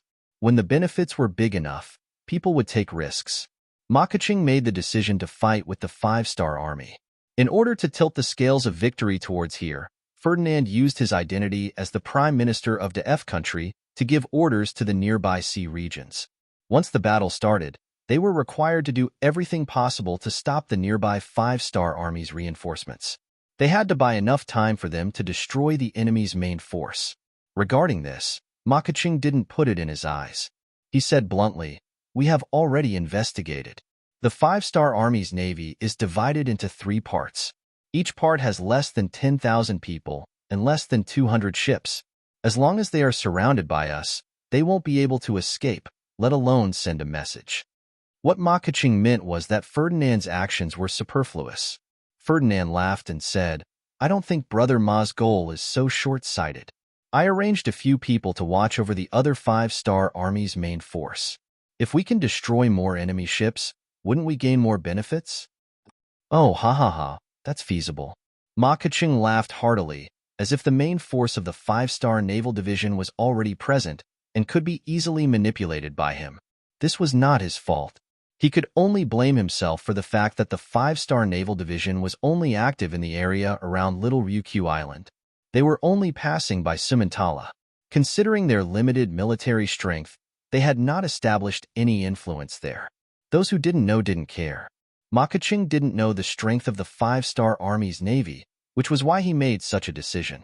But reality soon, not all ships' navy's navy. Some power was like a sharp blade's edge. It was impossible to block off its light fleets' light. Set Ma Keqing's navy's navy.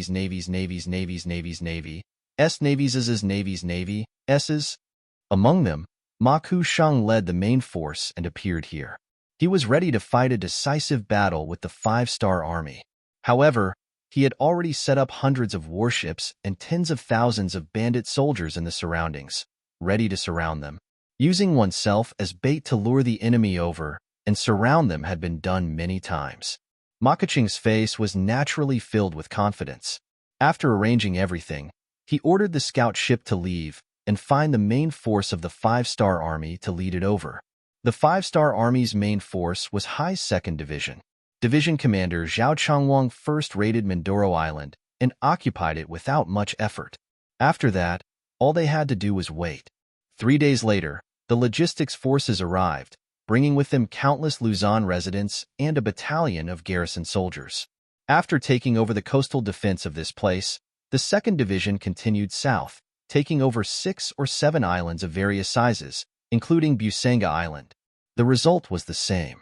Because these islands were too small, it was impossible for any army to be stationed there. When High 2nd Division arrived, these so-called Dafei's army either fled at the sight of them or chose to surrender after being surrounded.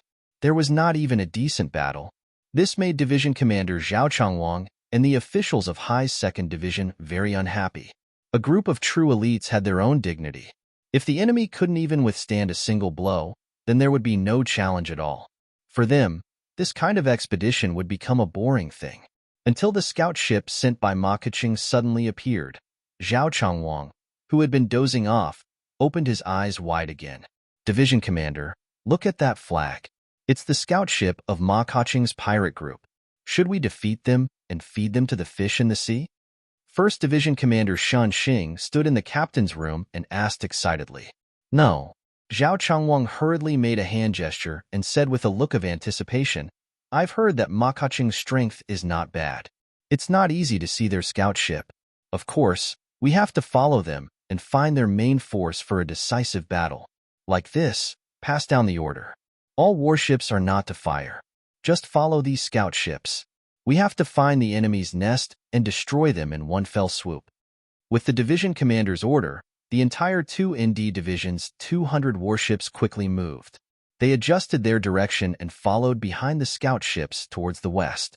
Originally, Zhao Changwang was worried that the other party was a fast scout ship. If he did not follow them closely, he would lose them. However, when Zhao Changwang found that the other party was not going all out and seemed to be waiting for him, he suddenly had a bad feeling. At the same time, 1st Division Commander Shen Xing also felt that something was wrong. He said with concern in his heart, "Division Commander, the speed of the scout ship shouldn't be this slow. Do you think they are deliberately leading us there?" Originally, he had some doubts in his heart. Now that his subordinate also had the same thought, Zhao Changwang was almost certain of the other party's plan. He nodded and said, "What you said is exactly what I was thinking. It seems that the other party is prepared for a decisive battle with us." Hee, that's exactly what I was thinking. Tell the fleet to slow down and keep a sufficient distance between each ship. Be prepared to fight at any time. At the same time, report everything that happened here to the headquarters. When it came to such a big battle, Zhao Changwang had to report it. This was originally the rule of Yang Xie's army. When this telegram was sent to the headquarters, Yang Chendong and the 1st Division had just occupied Panay Island. They were checking their harvest here. The telegram was sent to Yang Chendong and the Deputy Commander of the Navy and the 1st Division Commander Gao Xiong. "Come on, find out the relevant information about Ma Kecheng," Yang Chendong said casually. Beta Persei and a few others quickly sent a thick stack of information to Yang Chendong. This information was provided by the Security Bureau and the CIA. Then the CIA continued to develop, and they already had a certain intelligence system.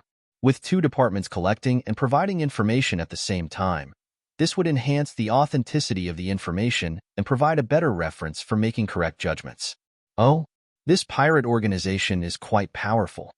Looking at the information sent by the 2 intelligence departments at the same time, which was roughly the same.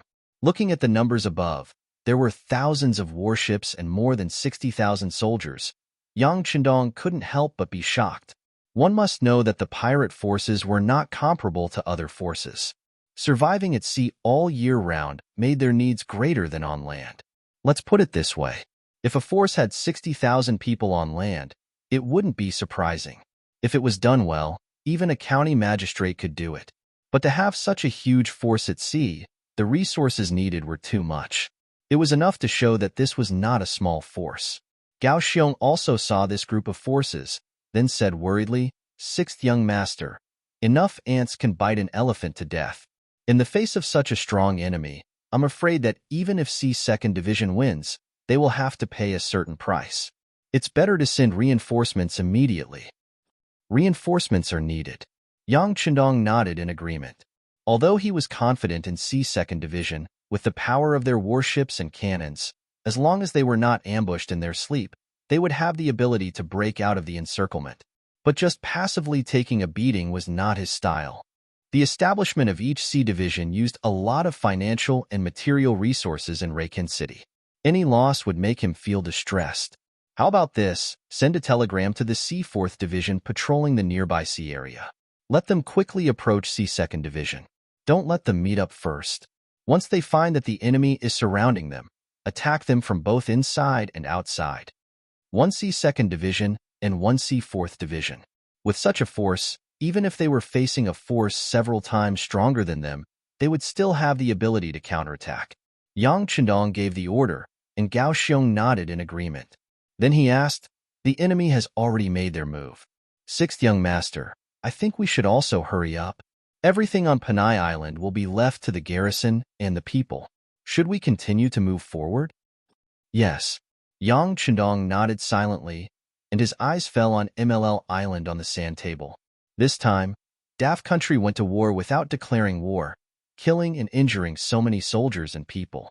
If they did not teach them a lesson, wouldn't they be looked down upon by others? Wouldn't anyone dare to provoke them in the future? C1st Division set sail again, and the fleet headed south. Thousands of nautical miles away in the west, at this moment, ships were also densely packed.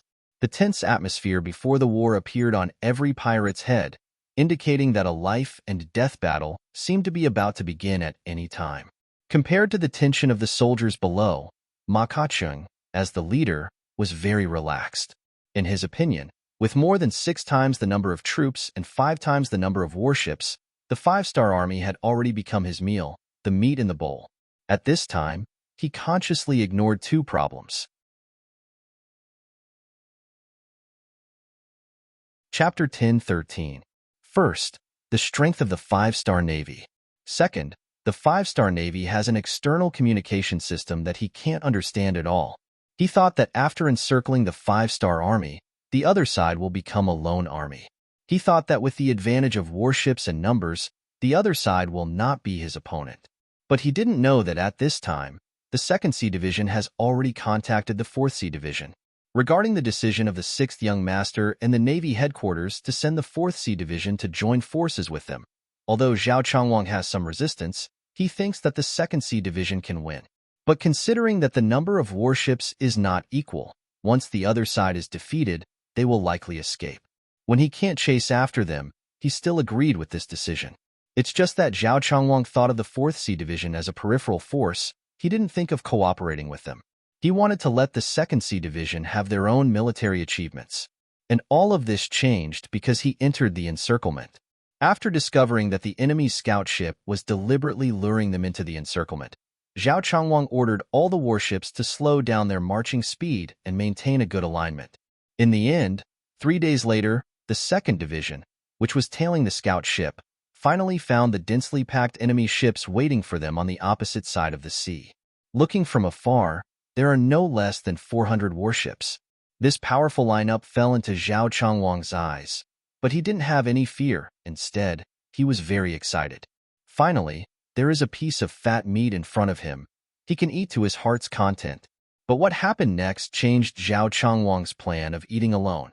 After the 2nd Sea Division entered the ambush, a large number of enemy ships appeared in his north, east, and south. No matter which direction he looked at, there were about 200 enemy ships. This is 5 times his own strength. In the face of such a situation, Zhao Changwang first had a fierce struggle in his heart, then he quickly made a decision. He called the telegraph operator and said, "Report the situation in front of us to the 6th Young Master and the Navy headquarters. At the same time, inform the 4th Division of the Sea that all the enemies have appeared. They can move now." Division Commander Shen Xing, who was accompanying the 1st Sea Division, shouted, "Our 2nd Sea Division can eat these enemies. Why are we still asking the 4th Sea Division for help?" The hidden meaning in Shen Xing's words was, why did they have to give half of the credit to others? Regarding this question, Zhao Changwang's answer was, "The fat meat is too big for us, 2nd Division High, to eat it. If we ask 4th Division High for help, not only will we not eat less, we will eat more. At the same time, we can reduce our losses, so why not?" As the division commander, Zhao Changwang had absolute authority over the military affairs of the 2nd Division. Immediately, he had the telegraph operator issue the order. What he didn't expect was that not only did he receive news that the 4th Master Teacher had agreed to make a move, he even received praise from the 6th Young Master. The general gist of the telegram was that Zhao Changwang had always looked at the big picture and had truly integrated sincerity and unity into actual combat. Very good. The 6th Young Master was very happy and personally rewarded Commander Zhao with a box of Bugnam of Gojosian cigarettes and 100 jars of good wine. Considering the quantity of cigarettes produced, cigarettes became one of the most sought-after goods. Because of the high consumption, even the generals in the army received a monthly quota. As for the Wunan Ace brand that had just been released, it was the best among them. It was not inferior to the influence of the current Zhonghua cigarettes. A box of cigarettes and 100 jars of good wine were given out at once. This kind of reward was sent to the entire Yangxia army through the telegram. Remember, it was the entire Yangxia army. It wasn't limited to the 1st Division High, nor was it limited to the entire navy of the 2nd Division High. As long as one was in the Yangxia army, they were notified of this news. For a moment, while everyone was envious of these benefits, they were even more envious of 2nd Division Commander Zhao Changwang. To be able to receive such a reward from the 6th Young Master, needless to say, he had already been taken seriously. It could be imagined that in the future, he would have a meteoric rise. Why did Yang Chendong do this? It was very simple to say. He used this proof to tell all the senior officers how important it was to be united. As long as you have the big picture in mind, even if you didn't achieve much, you would get more points than if you acted alone. Zhao Changwang was shocked by this telegram, but soon he was very excited. But when the excitement passed, he began to ponder the meaning of this matter.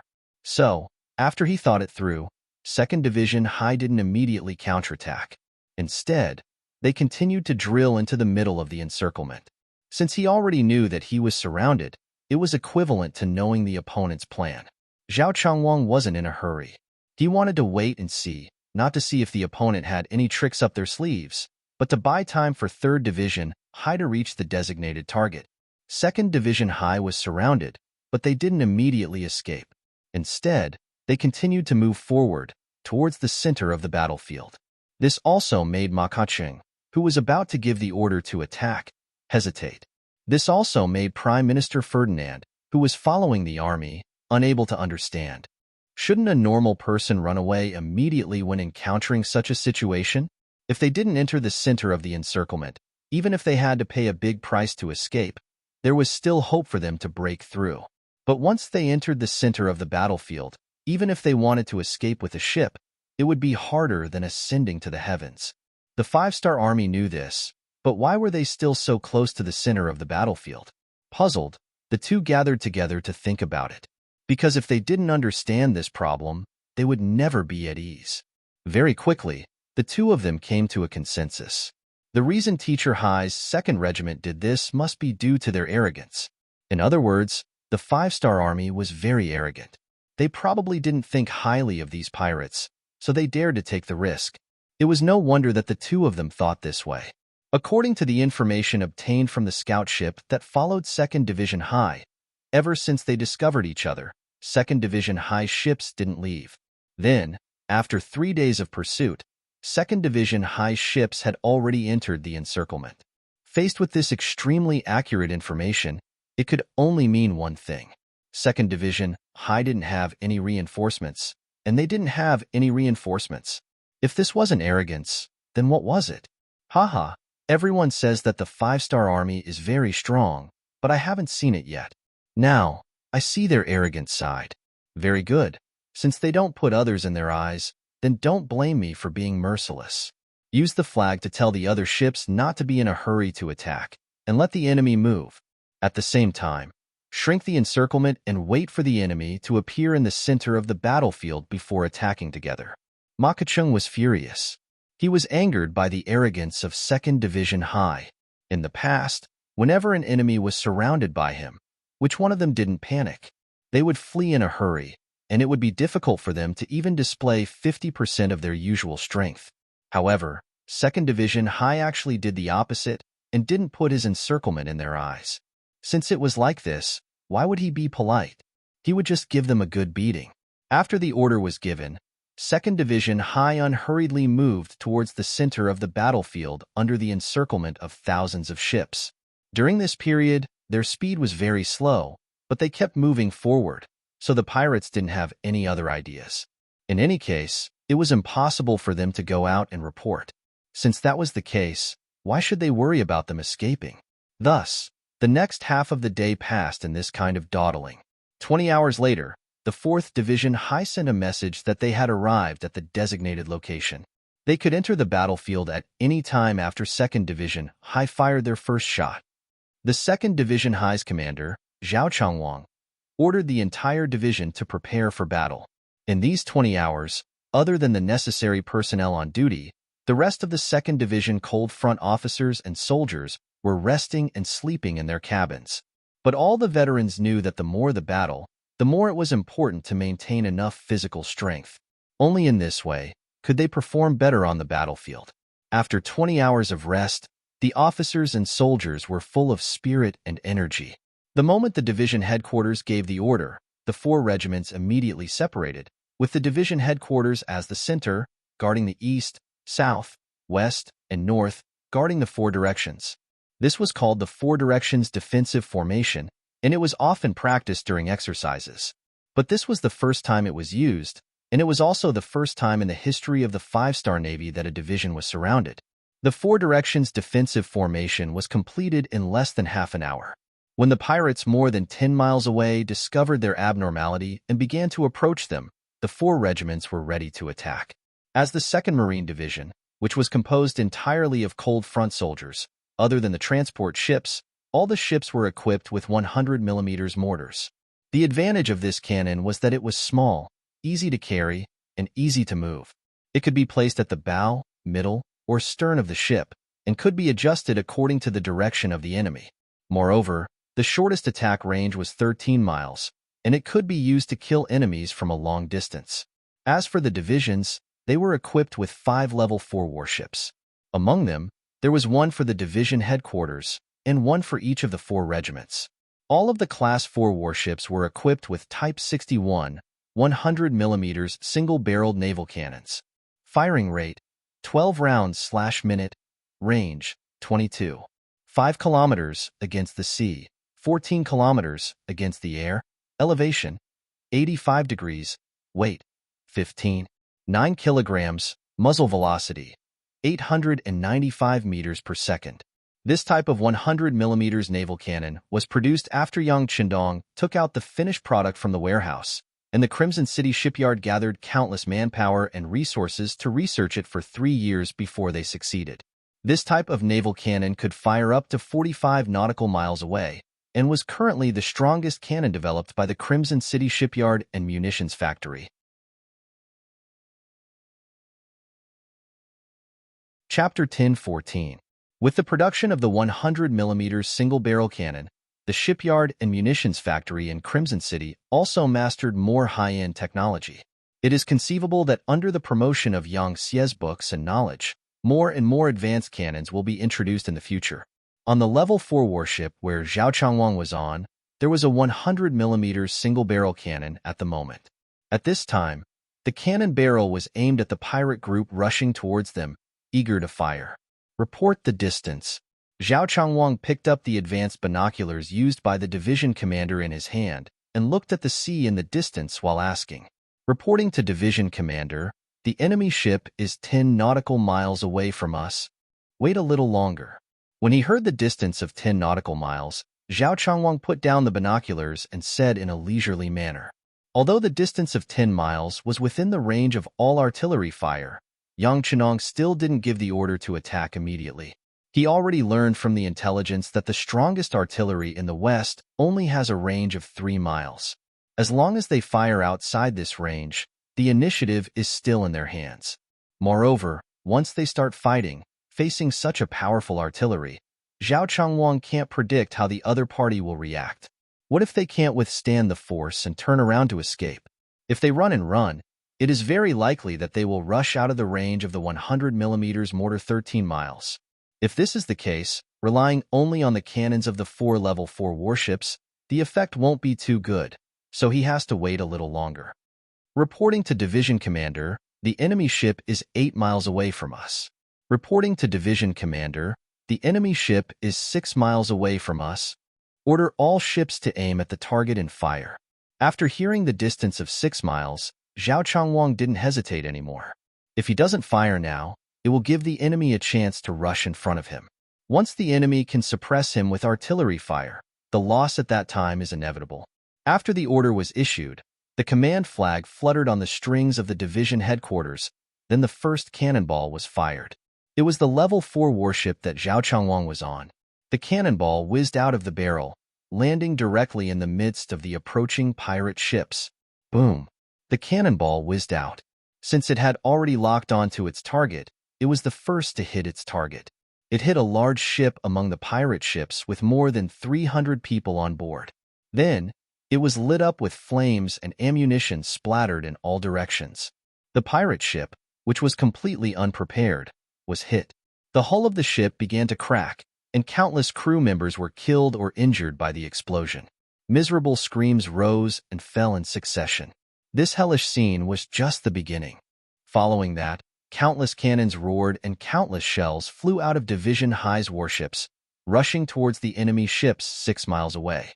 Some of the cannonballs were very accurate and could easily destroy an enemy's small warship with a single shot.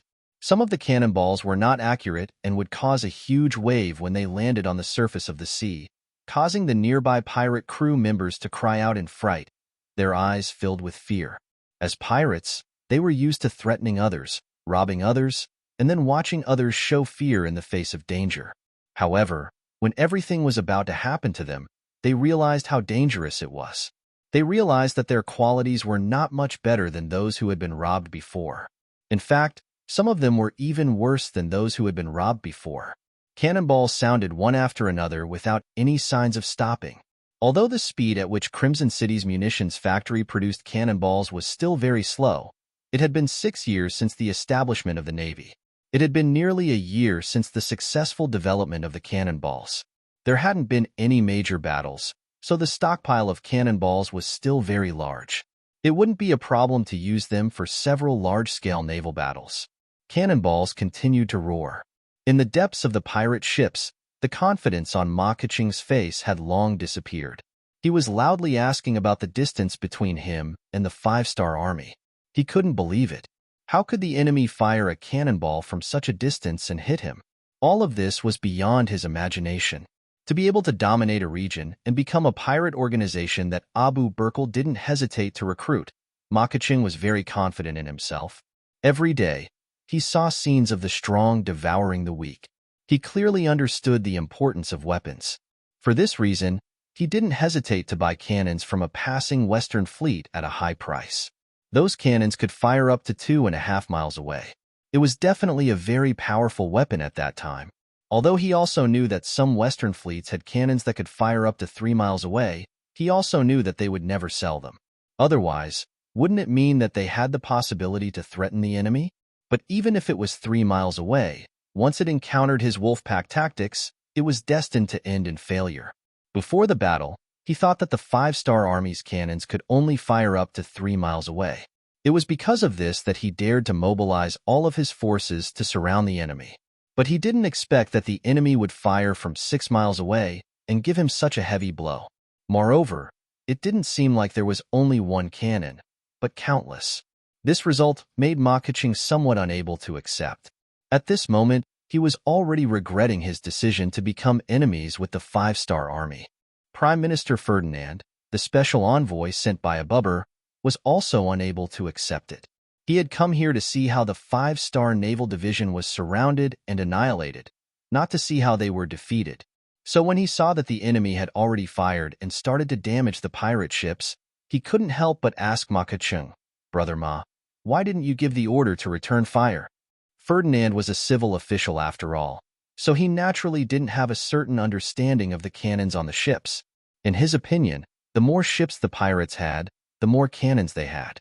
Since the enemy had already fired, all they had to do was return fire. At most, both sides would suffer. Ma Keqing, who was already in a bad mood, saw that Ferdinand dared to question him and immediately said with a face full of anger, "Return fire? Our cannons can't hit the enemy at all. How can we return fire?" "What? Don't tell me that the 5-star army's firearms are already so advanced?" Ferdinand finally understood and casually said a sentence to remind Ma Keqing. Previously, he said that to the pirates, the greatest benefit wasn't the 500,000 taels of silver given by King Abu Bakr, but the powerful firearms and cannons of the 5-star army. Regarding this, Ma Keqing heard it, but didn't pay much attention to it. But now, he finally understood the meaning of this sentence, and a bold idea spontaneously rose. Haha, the enemy's cannons are really good. If I can use them, then won't I be able to casually attack the Western merchant ships passing by here? When that time comes, won't my wealth be inexhaustible? As if he was asking himself, and also as if he had sunk into a crazed state.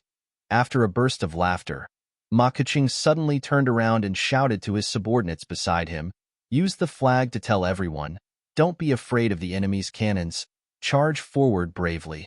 As long as we can advance 3 li, victory will belong to us. When that time comes, we will have even more powerful cannons. When that time comes, no one in this sea area will be our match." Ma Keqing's shout also stimulated his subordinates, and they shouted loudly as they went out to spread the news. This gave direction to the pirate ships that were already in chaos. To be able to become pirates and survive well, this originally proved that they were superior to ordinary people. Not to mention, for a great pirate like Ma Keqing, to be able to organize a formation of 60,000 men, it was enough to prove his strength and the strength of his subordinates. Initially, Facing the sudden attack of the Second Sea Fleet, they were indeed stunned. That was because they were not prepared and did not know that there were cannons that could shoot so far. In addition, Ma Keqiang did not give any new orders, so they could only wait in panic. Now that there was a new order, some ships quickly adjusted their direction and continued to move forward despite the danger of being hit by the cannons. At this moment, through the binoculars, one could even see the red faces of many people. It was the face of someone who would do anything to achieve their goal. It was the face of a desperado. Reporting to the division commander, after the initial panic, the enemy has begun to approach us. A division commander on the same ship, Shun Xing, put down his binoculars and looked at the division commander Zhao Changwang. Zhao Changwang was also shocked by the opponent's fearlessness.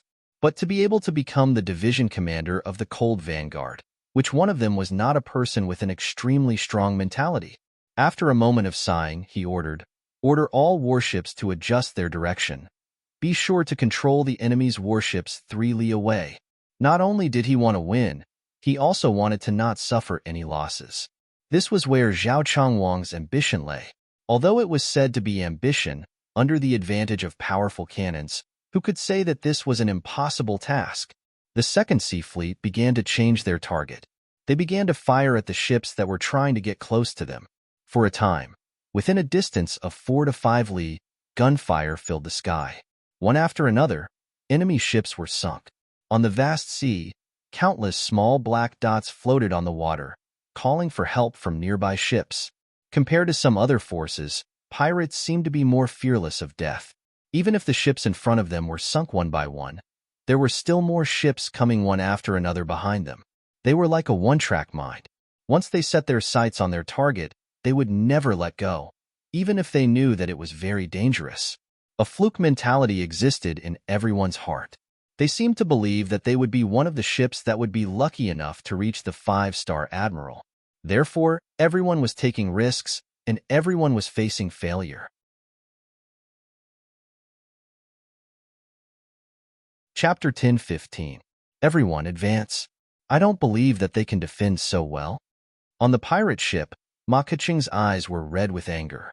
It wasn't because of lack of sleep, but because he was anxious and impatient. Ma Keqiang had experienced hundreds of battles in his life. Some of them were as dangerous as today's battle, so he was still betting.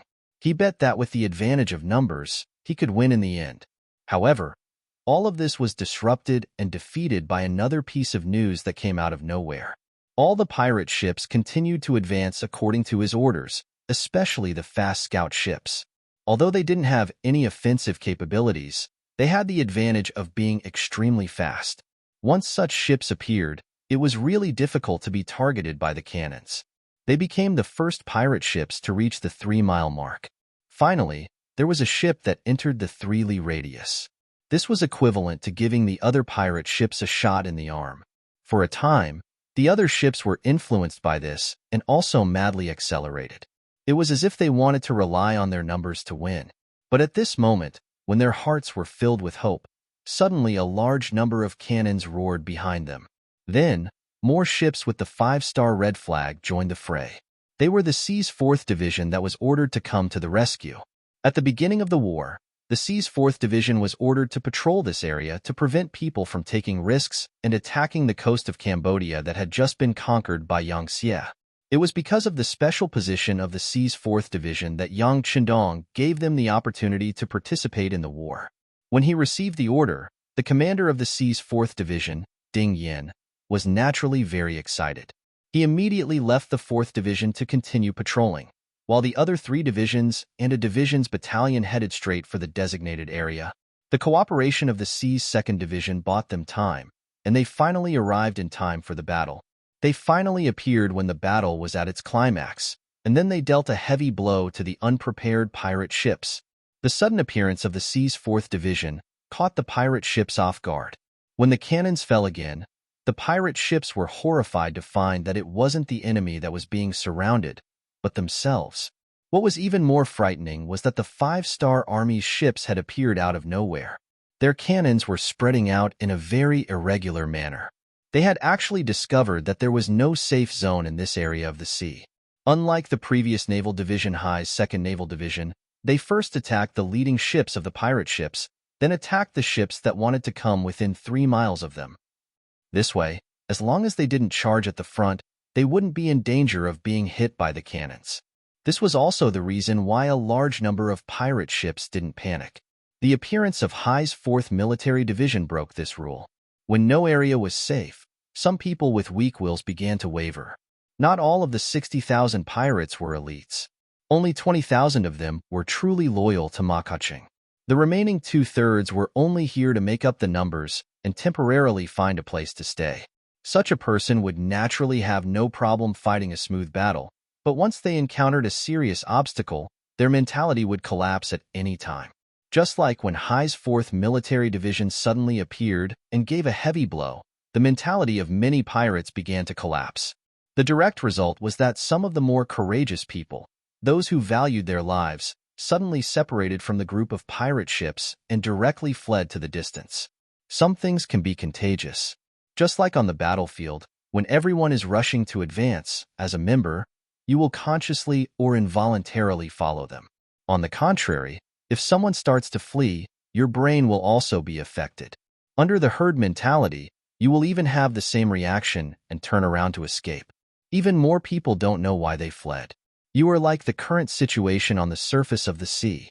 Once the first pirate ship escapes, there will be a second, a third, a fourth, until there are more and more of them, affecting the mentality of more people and more ships. The sudden appearance of the escaping ships in the army, and the trend of more and more ships appearing, this scene was seen by Ma Ka-ching on the command ship. He had a very bad feeling. It must be said that he had seen this kind of thing many times, but usually it was the enemy escaping. This was the first time that his subordinates had escaped. He, who had no experience in dealing with this, actually didn't know what to do now. On the other hand, Ferdinand, who was following the army, saw that there were ships that were about to escape and immediately said angrily, "Quick, stop them, sink them.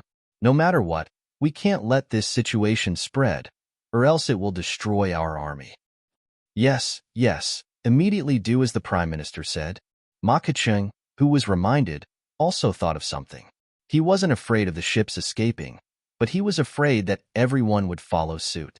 If that happened, he would quickly become a commander without an army, and that would be really dangerous.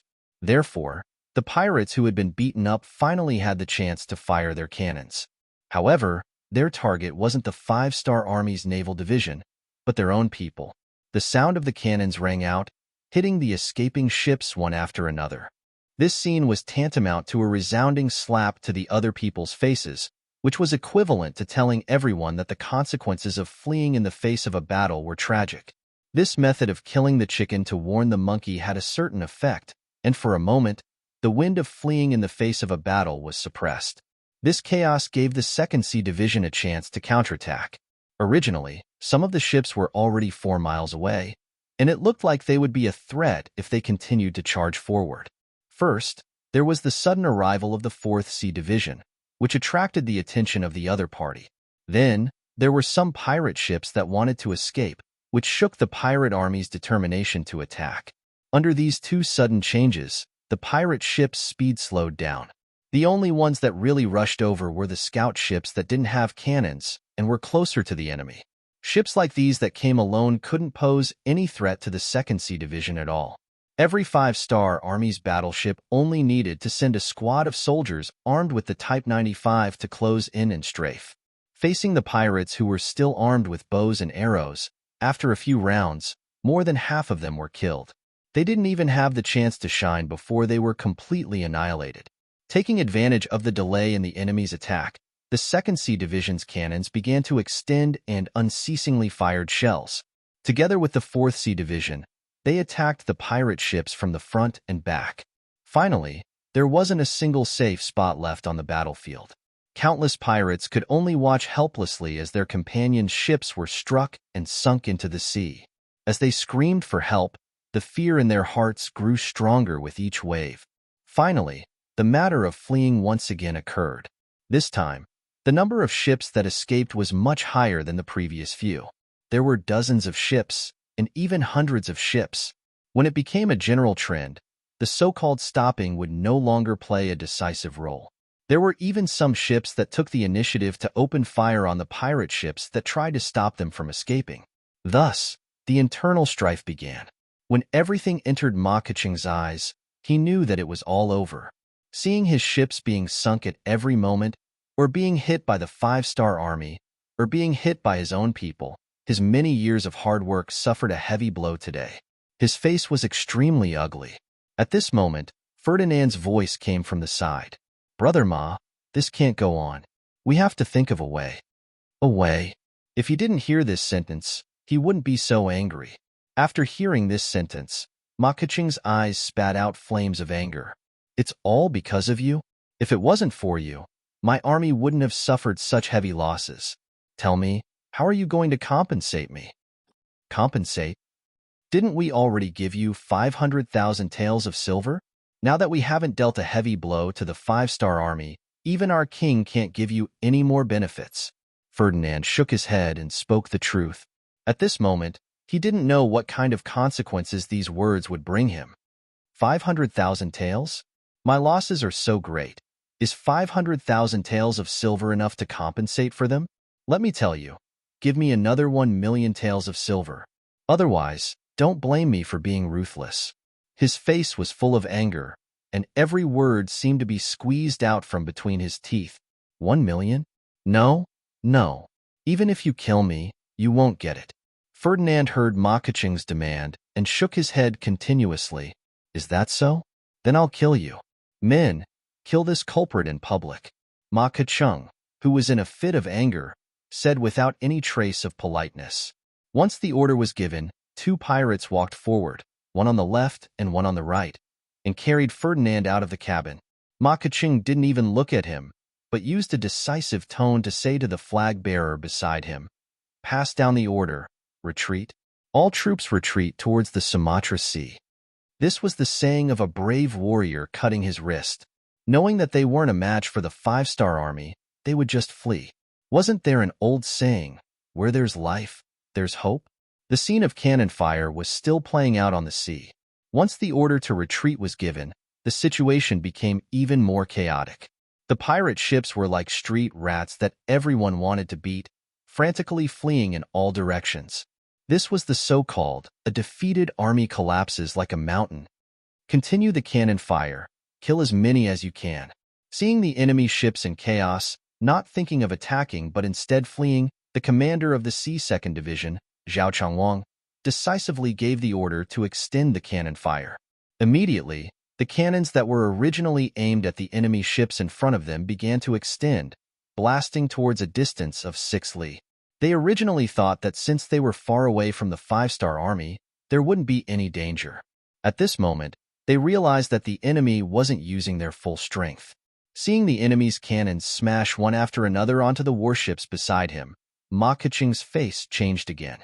Originally, he wanted to maintain the formation and retreat, but now, he couldn't care less. Ignoring the people around him, he turned the ship around and fled.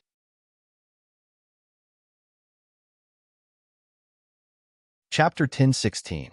Naval battles were different from land battles. It wasn't as if you could just aim at a target, and it would be difficult for the enemy to escape. Just like now, as Ma Keqing's ship continued to accelerate and change direction, it was very difficult to lock onto him. As for chasing after him, it was even more impossible. This area of the sea was filled with destroyed ships. There were also some ships that surrendered because they were too cowardly. They blocked the way and also blocked the 5-star army's path to chase after Ma Keqing. Ma Keqing escaped and the battle finally ended before the sky turned dark. This battle on the ship, which lasted for more than 10 hours, had greatly destroyed the strength of this pirate leader. According to the post-battle statistics, there were more than 300 ships that were destroyed in this battle. There were about 100 ships that collided with each other during the escape. About 300 ships surrendered, but there were less than 300 ships that actually escaped. Moreover, they escaped in all directions. In the end, there were only 200 ships that escaped with Ma Keqing to his old base in Simantala. This battle established the foundation of the 5-star army's invincibility at sea. As the escaping ships continued to spread the news, not long after, All the forces at sea knew that the five-star army had a type of cannon that could attack from a very long distance. From then on, wherever the five-star army appeared, the enemy would flee at the sight of them and not dare to fight. When the sky turned dark, the 2nd and 4th Naval Division's telegrams of victory were sent to Yang Chendong. Good. Commendation. Commendation. Yang Chendong's face revealed a carefree smile when he saw that Hai's 2nd Division and Hai's 4th Division were unscathed. The vice commander of the Navy, Gao Xiong, also had a proud smile on his face. 6th Young Master, this is all thanks to our advanced weapons? Yes. Knowledge is power. This is the perfect embodiment. If it weren't for the combined efforts of the munitions factory and the shipyard, we wouldn't have been able to achieve such a great victory. How about this? At the same time, send a telegram to the Crimson City Palace and the City Lord's Mansion to commend the researchers in the city. Taking advantage of the situation, Yang Chendong intentionally raised the value of the intellectuals. Regarding this, the other officers naturally did not have any doubts. Facts spoke louder than words. In this battle, the advantage of advanced weaponry was perfectly demonstrated. They should be commended. When the news of the battle outside of Palawan reached Crimson City, there was a sudden surge of technology. Many ambitious youths applied for the first academy of the Yang family in Crimson City, hoping to learn some advanced knowledge so that they could serve Yang Xie in the future. The consequences of this battle weren't limited to this. Hundreds of pirate ships fled to various places in panic. The news of the five-star army's naval artillery being abnormally powerful quickly spread out. Some of the forces and organizations that originally wanted to compete with the five-star army became hesitant. In particular, the pirates who escaped deliberately began to exaggerate the power of the five-star army in order to prove their innocence. They took the initiative to say that their artillery could hit more than 10 miles away, dozens of miles away, or even hundreds of miles away. In the islands controlled by the Big F country, there were ships leaving every day to break away from the control of the Big F country. They just didn't want to be enemies with the five-star army and not become their next target.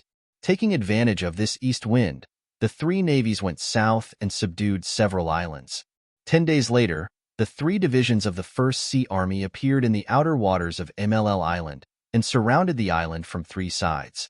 In order to avoid unnecessary losses, Yang Chendong used the strategy of encircling three sides and blocking one side. This gave the other side a glimmer of hope to prevent the enemy from fighting to the death. The Big F country's capital, Marilag City, was adjacent to Davao Bay in the future. There was a large port here where the 500 ships that belonged to Abu Burkle were docked. This was also the power that belonged to him, and was also the last power in Abu Burkle's hands. The news of Ma Kaching's defeat was spread a few days ago.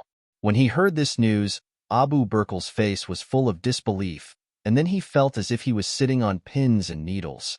He didn't really believe the rumor that the five-star army had artillery that could hit more than 100 miles away. He thought that this was an exaggeration. However, the fact that the five-star army had artillery that was different from others could be proven. Who was Ma Kaching? He had joined the pirates in his youth and later on became a giant of a region. He had fought countless naval battles. If it wasn't for the powerful artillery of the five-star army, how could they lose so quickly and so miserably? According to this, if Ma Kaching wasn't a match, then he naturally wasn't a match either. Right now, the wisest choice was to run away. However, as a merchant, Abu Burkle was filled with gambling spirit and wanted to gamble again. Abu Burkle didn't choose to leave right away. He sent an envoy to negotiate with the five-star army. In his eyes, money was omnipotent. He wanted to use silver to buy his life. However, this time, he offered 2 million taels of silver. He didn't believe that the five-star army wouldn't be moved. If it was any other organization or power, they definitely wouldn't turn a blind eye to 2 million taels of silver. However, in Yang Chendong's eyes, it wasn't much. At the very least, he wouldn't stop his military plans just because of this amount of silver. Since the war had reached this level, it was inevitable that he would seize the opportunity to reclaim the Big F archipelago. Facing the envoy sent by Abu Burkle, Yang Chendong harshly denounced Abu Burkle's crimes. He said that the Big F country attacking Luzon port for no reason was simply a provocation and a challenge. The five-star army wasn't afraid of any challenge. This time, The five-star army's revenge was extremely righteous. It was impossible for them to retreat. As the king of the Big F country, Abu Burkle, who made a mistake, had to immediately surrender and accept the trial of the dead soldiers and families of the people in Luzon. After rejecting the offer of silver taels for peace talks, the emissary returned to MLL Island dejectedly. After that, the entire island went into a defensive posture. The 500 warships in the harbor also took advantage of the harbor to hide, giving people the impression that they were sharp blades in their sheaths, ready to be drawn at any moment to take people's lives. Not only that, Abu Burkle also issued a request for help in the name of the king of the Big F country. He said that no matter who it was, as long as they could help him defeat the five-star army, he would reward them with 5 million taels of silver. As soon as this news came out, some of the large and small forces in the nearby waters became restless. 5 million taels of silver was definitely not a small amount. As the saying goes, people die for wealth. This naturally aroused the greed of some people. The five-star army was about to become the target of public criticism. This is not normal. This is definitely not normal. In the cabin of the War God No. 1 warship, Yang Chendong looked at the collected information from all sides and frowned. Abu Burkle's provocation this time did make Yang Chendong a little angry. However, as he took the opportunity to fight and continuously occupied many islands, his anger was not as strong as before. Instead, he had to thank the other party for giving him a legitimate excuse to send out troops. In Yang Chendong's eyes, Abu Burkle wasn't someone who had to die. He also didn't want to leave a tyrannical impression on the other forces after this battle. Giving Abu Burkle a way out would give him a better reputation. In his mind, once the negotiations broke down, the other party would have some common sense and should have fled. This way, MLL Island would be in his hands, and the war would be over. However, not only did the other party not leave, but they also showed a look of fighting to the death. Their funds even increased from the original 2 million taels to 5 million taels. With all these abnormal changes, Yang Chendong began to have doubts in his heart. As the saying goes, if things are abnormal, there must be a demon. If people are abnormal, there must be a knife. There must be something that he didn't understand. Otherwise, Abu Burkle wouldn't have chosen to defend the island and would have fled long ago. Investigate. Send a telegram to the Security Bureau and CIA members on the island. They must find out what made Abu Burkle not avoid the battle and insist on fighting to the death. Since he couldn't figure it out, he might as well give the task to someone who could complete it. Putting aside the doubts in his heart for the time being, the Deputy Commander of the Navy, Gao Xiong, asked, 6th Young Master, the 2nd Division and the 3rd Division have sent a telegram, asking when to launch the general attack on the island? There's no need to rush. Let's wait and see if there are people who are willing to sacrifice their lives for money. If there are, we'll take advantage of this battle to finish them off, Yang Chendong said unhurriedly. He had heard that Abu Burkle had offered 5 million taels of silver for help. He wanted to see if there was really someone who would make an enemy out of him for the sake of money. If there was, such a person would definitely be a hidden danger. It would be better to eliminate him as soon as possible. Knowing that the 6th Young Master was going to fish, Gao Xiong agreed and turned around to take position. He needed to send out some small reconnaissance ships to check the surrounding waters so that if something happened, he could react in advance. Laosa's provincial capital, Wanxiang City. For a while, the provincial commander, He Guang, had been feeling uneasy. His bodyguard captain, Yin Jiang, had been missing for more than a month. Even though he had sent many people to investigate, there was still no news. His intuition told him that something must have happened. He had no choice but to report the matter to the provincial governor, Wan Shaochen. Wan Shaochen also knew Yin Jiang. Many times, He Guang had sent him to deliver important documents.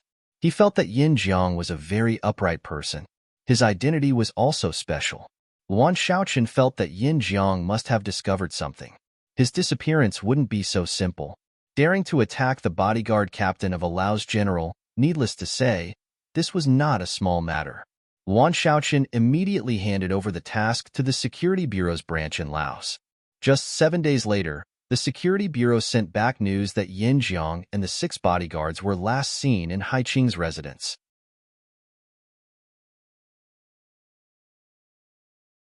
Chapter 10:17. It had to be said that Hai Qing was quite capable. Ever since Yin Jiang was killed, he had tried his best to plant a spy in the Laos provincial government. When the Security Bureau reported this situation, it just so happened that Luan Shaoqian wasn't there. The matter happened to be learned by this informant. He didn't even ask for leave and went straight to Hai Qing's mansion to pass the news. After more than a month of preparation, Hai Qing and Siam's special envoy, Dulalong, had made some preparations for the rebellion. According to Dulalong, Siam had already mobilized its troops, and one of them was heading towards Wanxiang City in Laos. His mission was to find a way to control Luan Shaoqian and He Guang and cause internal strife. It was also at this time that the planted informant came and reported the results of the Security Bureau's investigation. Hai Qing was shocked. Dulalong, who also heard the news, slammed his right fist on the table and said, "We can't wait any longer. We have to make the first move." "Okay, I'll bring people to He Guang's residence and make a move. I'll have to trouble the special envoy to make a move on Luan Shaoqian." Hai Qing knew that he had no way out. If he did not make the first move, he would not be able to survive. Time was tight, and the two of them did not have time to make any more preparations. They gathered 100 men of sacrifice, and Hai Qing brought half of them to General He Guang's residence. He Guang did not know anything about this. When he was in his residence, he suddenly received news that his deputy general, Hai Qing, had something important to discuss with him. He Guang did not think much about this deputy general and ordered him to come in. In the main hall, Hai Qing appeared with a nervous expression. When he saw that there were 2 bodyguards in the hall, he said hesitantly, "General, regarding Captain Yin Jiang's disappearance, your subordinate has already found out the reason." "Oh." Hearing that it was about Yin Jiang, He Guang's expression turned serious. He then waved his hand and dismissed the 2 guards. He said, "Okay, there is no one else here. General Hai, you can tell me what happened." "General, the situation is like this," Hai Qing said as he walked closer to He Guang. "Actually, I killed Captain Yin Jiang with my own hands." As soon as he finished speaking, a sharp knife stabbed into He Guang's body, causing blood to flow out. He Guang, who had been stabbed in the abdomen, couldn't help but take a few steps back. He covered his abdomen with his hand and glared at Hai Qing. "Why? I've always treated you well. You could even say that I trusted you a lot. Why are you treating me like this?" "Oomph. You can only blame your head for being too valuable. I couldn't help but be tempted. All right, today is the day you die. Hand over your life." After laughing maniacally, Hai Qing once again took a big step forward, wanting to stab at the fatal spot. However, a black hole suddenly appeared in front of him and closed in a flash. His target, He Guang, had also disappeared. This secret passage was He Guang's life-saving place.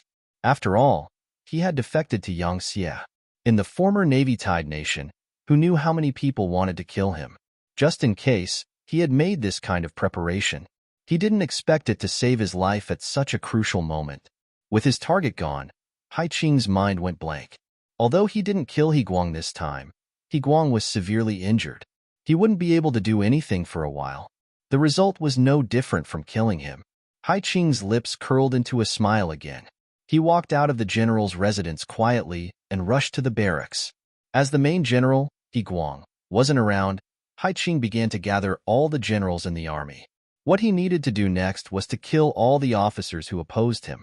Without a leader, the soldiers would be powerless to resist the army of Siam.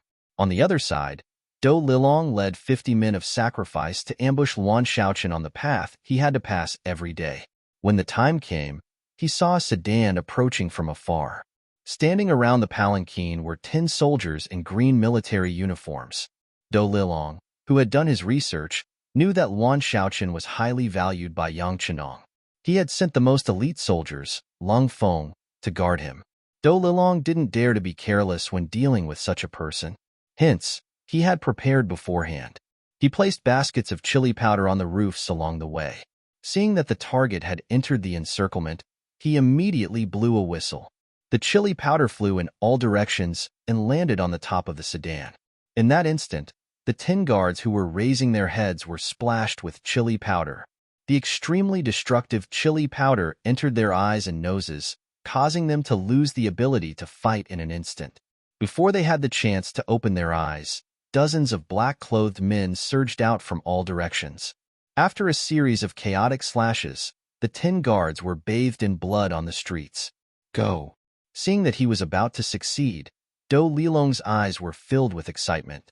He waved his hand, and the men in black rushed to the sedan and opened the curtains.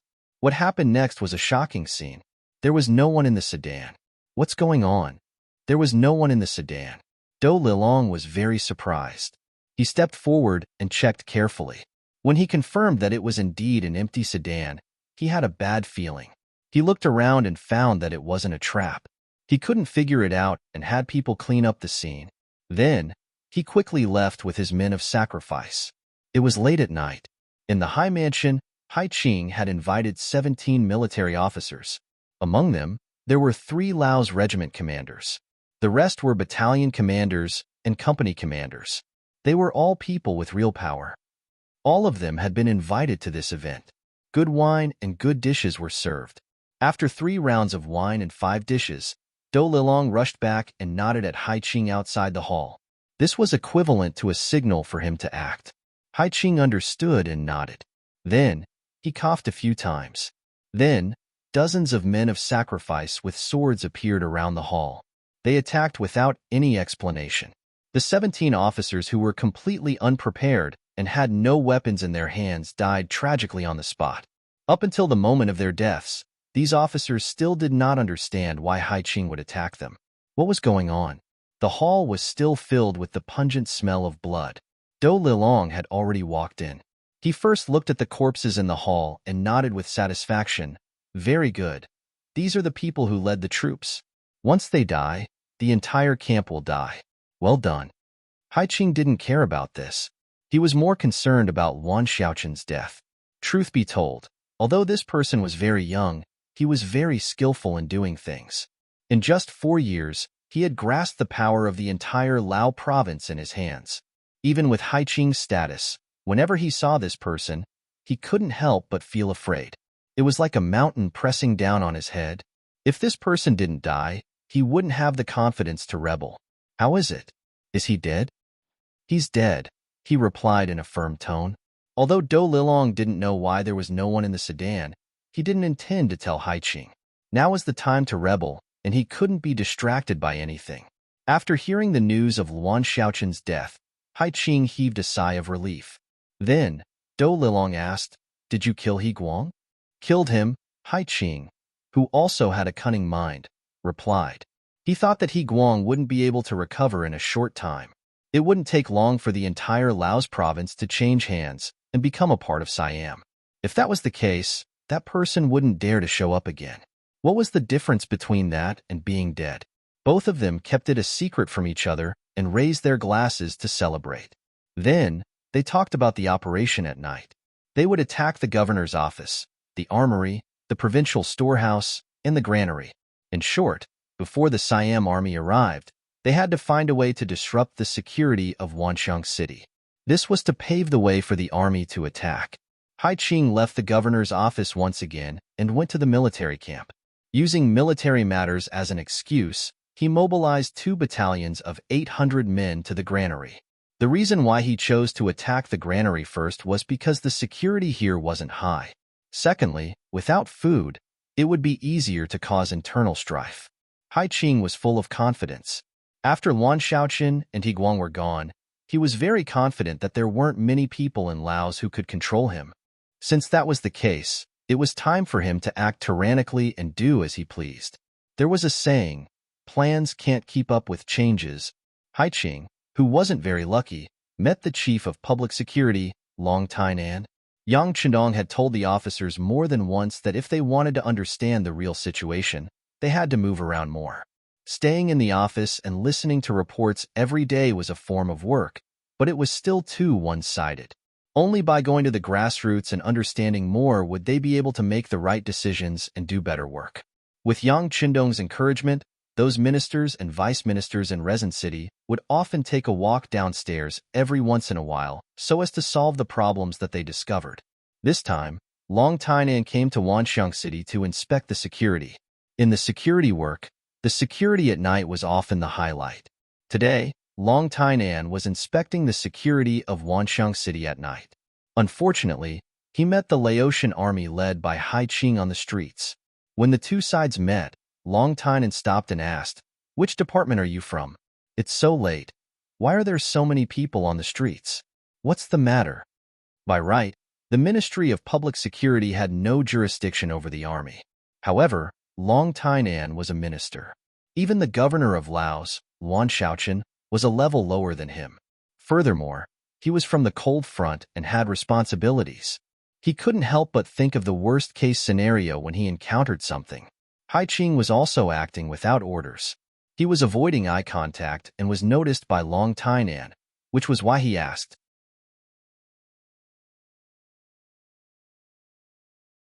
Chapter 10:18. Hai Qing was afraid that things would get out of hand. When he saw the head of Lao Province's Public Security Bureau accompanying them, his heart was pounding. Now that Long Tainan had opened his mouth to ask, he immediately thought that he had been exposed. Hai Qing, who was not mentally strong, only hesitated for a moment before saying, "We were ordered to take over the granary. Who are you? How dare you interfere with our military affairs?" Facing Hai Qing's question, Long Tainan was naturally fearless. "I'm Long Tainan, the head of the Public Security Bureau. I think I have the authority to ask you some questions." "Oh, right. You said that you were going to take over the granary. Do you have the order from the provincial government? Let me take a look." His instincts told him that someone was going to take over the granary at such a late hour. This in itself was very suspicious. Furthermore, Hai Qing's words gave off a sense of lack of confidence. Long Tainan was even more suspicious. After announcing his identity, he was the head of the Public Security Bureau. At this moment, Hai Qing's expression kept changing. In the past, there had been a head and vice-head of the Qiqian city headquarters who had come to inspect the granary. Even the provincial governor, Wan Shaoqian, had to greet them with a smile. How could he afford to offend such people? Hence, he forced a smile and said to Long Tainan, "So it's Long Tainan. Pardon me. I'm Hai Qing, the Deputy General of Lao Province.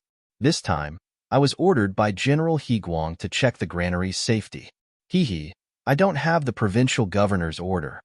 The director of the Lao Provincial Public Security Bureau stepped forward and nodded at Long Tainan, confirming Hai Qing's identity as the deputy general. If it was anyone else, since they were all on the same side, and they were both from the military and police, they would not ask too much. However, Long Tainan was a serious person. Hearing that the other party did not have the provincial governor's order, he said, "Since you're following General He Guang's orders, you should have his order, right? Can you take it out for me to take a look?" If he had known earlier, he would have forged a fake order. However, facing Long Tianan's overbearing attitude, Hai Qing knew that he had no way out. If he said that he did not even have the general's order, anyone would be able to tell that there was a problem. Since that was the case, in for a penny, in for a pound. He would just kill him. He had brought 800 soldiers with him, while the other party only had a few dozen men. Having made up his mind, Hai Qing gritted his teeth and pulled out his sword. He then pointed it at Long Tainan and shouted, "Since when do we need to report to the Ministry of Public Security? I see that you are clearly spies. Men, capture them for this general." Hai Qing could no longer keep up the act, so he simply flipped over. When he did that, some of the Laotian soldiers instinctively pulled out their swords and faced Long Tainan and the others. For a moment, the whole street was filled with people pulling out their swords. When Long Tainan saw Hai Qing's actions, he sneered. He was almost certain that there was something wrong with Hai Qing. As for how big the problem was, they could only take him down and interrogate him. Therefore, he was fearless. His right hand went to his waist, and a pitch-black 54 appeared in his hand. "What do you want to do? Do you know that I am the head of public security of Qiqian City? If you pull out your sword against me, you are disrespecting your superior. Based on this, I can punish you." The head of public security was also stunned by this scene. When he heard Long Tian'an shout, he also shouted, "That's right. This is head of public security who was sent by the higher-ups to check on our work. How can you pull out your swords against him? This is a serious crime. Quickly put away your swords." When the head of public security shouted, some of the Laotian soldiers immediately put away their swords. They did not know that Hai Qing was going to rebel. They all thought that tonight's operation was a normal transfer. As the head of public security of Laos province, he was a powerful figure in Wanxiang City. Almost everyone knew him. After he said that, more and more of the Laotian soldiers started to put away their weapons. Only Hai Qing was still holding his sword. At this moment, his arm was trembling. "General Hai, quickly put away your sword and admit your mistake," the head of public security said unhappily when he saw that everyone else was so obedient. Only Hai Qing was still holding his sword. Seeing that everyone's eyes were on him, Hai Qing was in a dilemma at this moment. If he put away his sword, he would have to face Long Tianan's interrogation. Some things might be exposed if he asked. Hai Qing, who no longer had a way out, simply ignored the others and slashed at Long Tianan's body with his long saber. As long as he could kill this person, he would still be the one in charge here. No one would dare to question his orders. Bang! A crisp gunshot rang out, hitting Hai Qing's right wrist. The sound of the gunshot rang out, and the sword fell. Long Tianan's voice also rang out, "Take him down. This person might be a big problem." A group of public security soldiers rushed forward and held Hai Qing down. This scene was witnessed by the 800 Laotian soldiers, but no one dared to move. This was Hai Qing's mistake. He did bring 800 soldiers with him, but these people were not his soldiers. They were the soldiers of Laos province, Yangtze's soldiers. When they saw a higher-ranking officer appear, they would instinctively stand aside and watch. This was because even they did not know what was going on. Long Tainan was indeed the chief of public security. He did things swiftly and decisively. An hour after Hai Qing was taken away, he was tortured to open his mouth. He found out that the Laotian general He Guang was injured and the provincial governor, Wan Shaoqian, might be dead. Send someone to the high residence to take down Du Lilong. At the same time, send a telegram to the 6th young master to report what happened here and that the Siam army is about to attack Wanxiang City. After knowing part of the truth, Long Tainan felt the importance of this matter. He sent out orders one by one. What Long Tainan did not know was that 2 days later, not only Laos province was in danger, but Cambodia province was also in danger. They were the real targets of the Siam army. Since the destruction of Jiaoji province and the establishment of Vietnam province, Siam, as a large country in the southeast, had been paying attention to the situation here. They had thought of forming an alliance to suppress the development of the five-star army. However, it was hard to predict what was in a person's heart. Facts had proven that any plan that placed their hopes on others was likely to be unforeseen. When the Phnom Penh dynasty became Cambodia province, Siam knew that they had no way out. If they did not think of a way to counterattack, the five-star army would attack them the next time. They did not know what kind of province they would become. Siam King Ichili was a very capable person.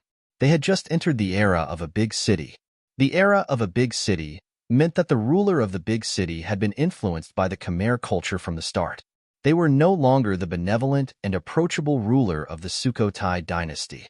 They were autocratic emperors who used the title of King of Gods. When Siam entered the era of a big city, be it military, politics, or the morale of the people, they were all very strong. In the past, Siam had a permanent army of 500,000 soldiers. 2 years ago, they recruited another 300,000 soldiers. Now that they had completed their training, they only needed to go through a few battles before they could be considered a qualified army. In the past few years, they had been trading with Laos province. They had made a lot of money using the geographical advantage and finally had the advantage of commanding a war. They stockpiled food, forged weapons, and waited for an opportunity. This time, when they heard that the five-star army was going up against Da Fei, they sighed at the fact that Yang Chendong was willing to cause trouble everywhere. King Ichili, who could also be called the King of Gods, sensed the appearance of an opportunity.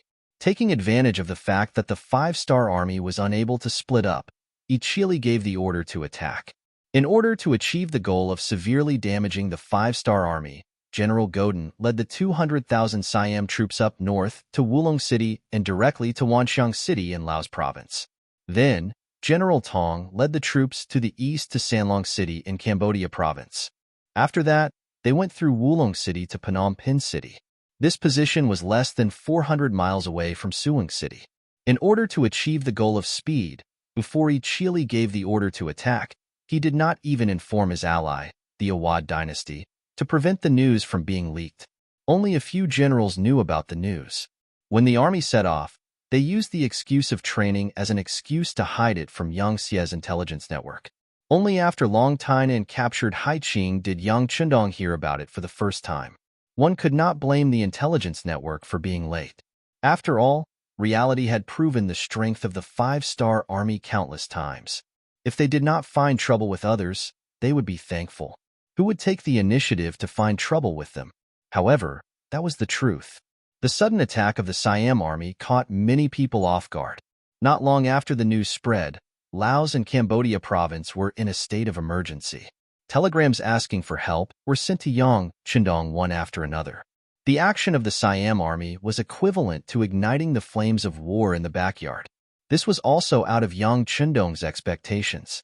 However, he did not panic. Although the intelligence report said that the Siam army had 800,000 soldiers, which was quite scary, since ancient times, he had always dealt with the situation accordingly. Since there was a problem, he just had to think of a way to solve it. Soon, Yang Chindong personally ordered the 5th Division of the Lu Army, the 1st Cavalry Division, and the 1st Cavalry Division of the new army in Changsha City to gather immediately. They had to prepare all the materials and equipment needed for battle and be ready to enter the battlefield at any time. They had to be ready to fight and win the battle. At the same time, Yang Chindong decided to speed up the pace of the attack. He knew that some things could not be delayed any longer. At the same time as the bad news came, there was also good news that reached Yang Chindong's ears. The palace of Resin City had confirmed that the first madam, Hu Yin, was pregnant and had been pregnant for more than a month. This news made Yang Chindong, who had been frowning recently, smile. You're tuning in to the Warrior Lore YouTube channel. Don't forget to subscribe and join us on this journey to catch the most captivating stories.